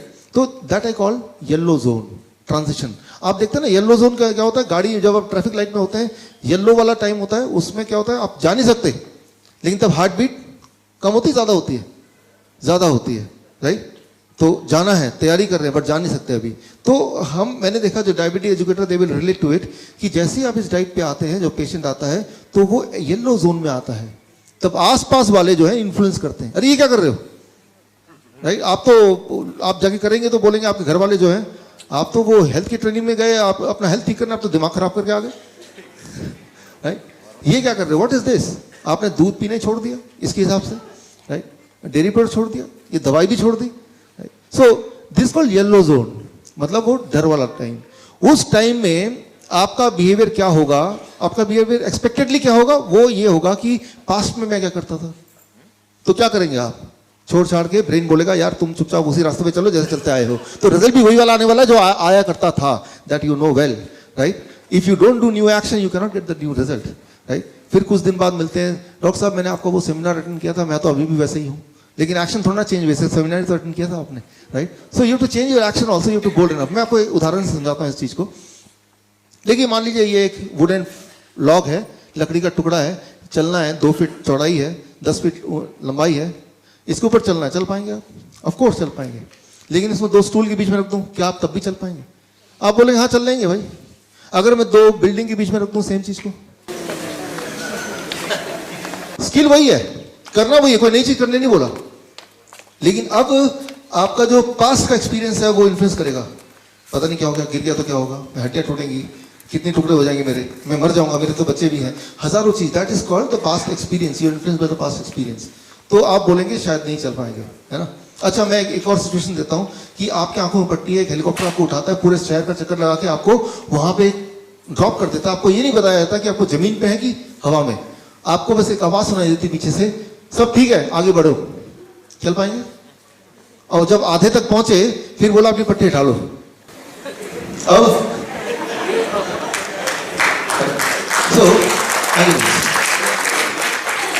तो कोई भी चीज जब आप करते हैं, करने की कोशिश करते हैं, तो वो जो कर पा रहे हैं या नहीं कर पा रहे हैं वो आपके स्किल पे निर्भर नहीं करता है कि बड़ी मुश्किल चीज है बड़ी आसान चीज है, वो निर्भर करता है कि what I call it yellow zone syndrome, right? वो येलो जोन सिंड्रोम, वो जो हार्ट बीट फास्ट हो गया, रेड येलो लाइट, राइट? तो जब हम को इस डाइट, जो भी डाइट अभी आपकी है उसको चेंज करके, जो भी आप मेडिसिन ले रहे हैं उसको चेंज करके जब सोचते हैं चलो ये करके देखते हैं, उस दौरान आपके आसपास के लोग हैं वो उठा के आपको धक्का देते हैं येलो जोन सिंड्रोम में, और चांसेस ये हैं कि यू सकम टू इट, और आप सोचते हैं छोड़ो यार कौन पंगे ले, जो चल रहा था चलने दो, राइट? तो आपको बस उस येलो जोन को पार करना है, येलो जोन सिंड्रोम। इसीलिए हमारे पूरे भारत में करीब 750-800 diabetes educator, we call them diabetes educator, और अब भी काफी सारे आप में से हैं, एक बार फिर हाथ को उठ खड़ा, या थैंक यू। तो उस वक्त येलो जोन से आप भागे ना, इसलिए मेरी तरह ऐसे बहुत सारे डायबिटीज एजुकेटर हैं जो अपने अपने प्रोफेशन में हैं, बहुत अच्छा काम कर रहे हैं, लेकिन खुद येलो जोन को क्रॉस करके वो इस जोन में आए हैं, ब्लू जोन में, अब चाहते हैं कि बाकी लोग भी आए, राइट? सो वो येलो जोन में से आप वापस, अगर रीडिंग किस दिन देख लिया ब्लड प्रेशर का 140 141/91 हो गया, तो घबरा के दवा लेना शुरू करेंगे कि नहीं? That is yellow zone syndrome. तो बस वहीं पे आपको स्ट्रांग रहना है। मैंने आपको क्लियरली साइंस समझा दिया कि दवा लेंगे तो नंबर घट जाएगा, लेकिन आपका इरादा नंबर घटाने का है या हेल्थ को बढ़ाने का? दोनों एक चीज नहीं है। अक्सर आपने सुना होगा हॉस्पिटल जाइए, कान में वो पेशेंट, वो नर्स डॉक्टर बोल, डॉक्टर साहब वो पेशेंट तो मर गया, लेकिन अच्छी बात यह है कि ब्लड प्रेशर अभी भी, ब्लड शुगर अभी भी नॉर्मल है। तो पेशेंट के रिश्तेदार आए, सारे लोग बैठे बहुत दुखी हैं, नर्स उनको पहली बार बता रही है, बहुत दुख के साथ बोलना पड़ रहा है आपका पेशेंट की डेथ हो गई, लेकिन खुशी की बात है कि ब्लड शुगर बिल्कुल नॉर्मल है। तो आपको खुश होना चाहिए ना, क्योंकि आपका मेन मकसद तो ब्लड शुगर को नॉर्मल करने आया था कि आपको हेल्थ को वापस लेने आया था। अगर तो आप चाहते हैं कि हेल्थ को वापस लें तो वो दवा के रास्ते से नहीं है, that you understand very clearly. अगर वो होता तो जो लोग सबसे ज्यादा दवाई ले रहे हैं वो सबसे ज्यादा हेल्थी होने चाहिए थे ना, right? So what I mean to say, वो येलो जोन सिंड्रोम, उससे आपको बाहर निकलना है, क्योंकि जब आप इस तरह के डाइट में रहेंगे, जो इसमें दिया हुआ है, इसमें क्लियरली मेंशन है क्या करना है, कैसे करना है, तो जब इस तरह के डाइट में रहेंगे तो थोड़े बहुत विड्रॉल सिम्टम, राइट, कि अलग चीज कर रहे हैं तो ब्रेन रिमाइंड करेगा, लोग रिमाइंड करेंगे भाई क्या कर रहे हो, क्या कर रहे हो, क्या कर रहे हो, उसको बाईपास करना है, लगे रहना है थोड़े दिन के लिए। मैं सालों साल नहीं बोल रहा, 15 दिन के लिए, 15 डेज अगर आप स्टिक करके आए तो वो येलो जोन सिंड्रोम से बाहर निकल गए। Now you're blue zone syndrome, you're in a comfort zone, अपने कंफर्ट जोन में आएंगे। तो इसमें क्या करना होता है, इस वाले डाइट में अगर सिंप्लीफाई करें तो फ्रूट्स बहुत सारे, 500 ग्राम से 1 किलो, रॉ वेजिटेबल कच्ची सब्जी 500 ग्राम से 1 किलो, ग्रीन लीफ पत्ते, राइट, करीब 50 ग्राम से 100 ग्राम, राइट, ये सारी चीजें ज्यादा खानी होती हैं, और दूध छोड़ना होता है पूरी तरह से। और अगर दूध ज्यादा ही आपको पीना है तो हफ्ते में एक बार कभी पी लिया, टेस्ट की वजह से, क्योंकि ब्रेन आपका पीछा कर रहा है, याद दिला रहा है, लेकिन वो दूध किसी भी तरह से आपको नहीं पीना होता है इसमें, राइट? तो that is how you to do it, आपके लिए भी अपने बच्चों के लिए भी। कई बार ऐसा कोई बोलते हैं कि ये बड़ा मुश्किल है, इससे ठीक तो हो जाते हैं, राइट? ये सारा मैं दूध भी छोड़ दिया और अंडे भी छोड़ दिए, वो पकौड़े भी छोड़ दिए, फ्रूट्स एंड वेजिटेबल डाइट में ठीक तो हो गए डॉक्टर साहब, मेरी ब्लड शुगर कम हो गई, मेरी ब्लड प्रेशर भी कम हो गई, मेरा वेट भी कम हो गया और मेरी जीने की इच्छा भी कम हो गई। तो मैं ये नहीं चाहता कि जीने की इच्छा आपकी कम हो जाए, वो ज्यादा ही रहे। तो इसके लिए आपको क्या यूज करना पड़ेगा, वही ब्रेन को ना चालाकी से आपको जीतना पड़ेगा, चालाकी से, गैस्ट्रोफिजिक्स, राइट? मैंने आपको पहले ही बताया, जो टेस्ट जो है वो किसमें है, जीभ में है क्या, देखने में है ना, सुनने में है ना, एक्सपीरियंस में है ना। तो उस जिससे ब्रेन ने हमें काबू में किया, उसी टेक्निक को ब्रेन के लिए हम यूज करते हैं। क्योंकि अगर टेस्ट अगर जीभ से है ही नहीं, वो मैंने बताया अभी, बाकी सेंसेस भी इन्वॉल्व होती हैं, तो बाकी सेंसेस को इन्वॉल्व करके हम इसको कोई भी चीज को टेस्टी बना सकते हैं। इसका मतलब जो चीज आपके लिए उपयोगी है उसी चीज में टेस्ट ढूंढ सकते हैं, इसका मतलब। तो वो कैसे करें, उसके लिए मैं आपको कुछ टिप्स देता हूं, 3 टिप्स अभी देता हूं, right? Tip number 1, social dining, इसे बोलते हैं गैस्ट्रोफिजिज्म, सोशल डाइनिंग। पूरा परिवार अगर एक साथ बैठ के खाएगा और एक तरह का खाना खाएगा तो ज्यादा चांसेस है कि आप इसको कर पाएंगे। तो आप में से वो लोग जो पूरे परिवार मिलके या कम से कम 2 लोग एक परिवार के मिलके तय करेंगे हमें ये करना, तो उनके सक्सेस होने के चांसेस ज़्यादा हैं।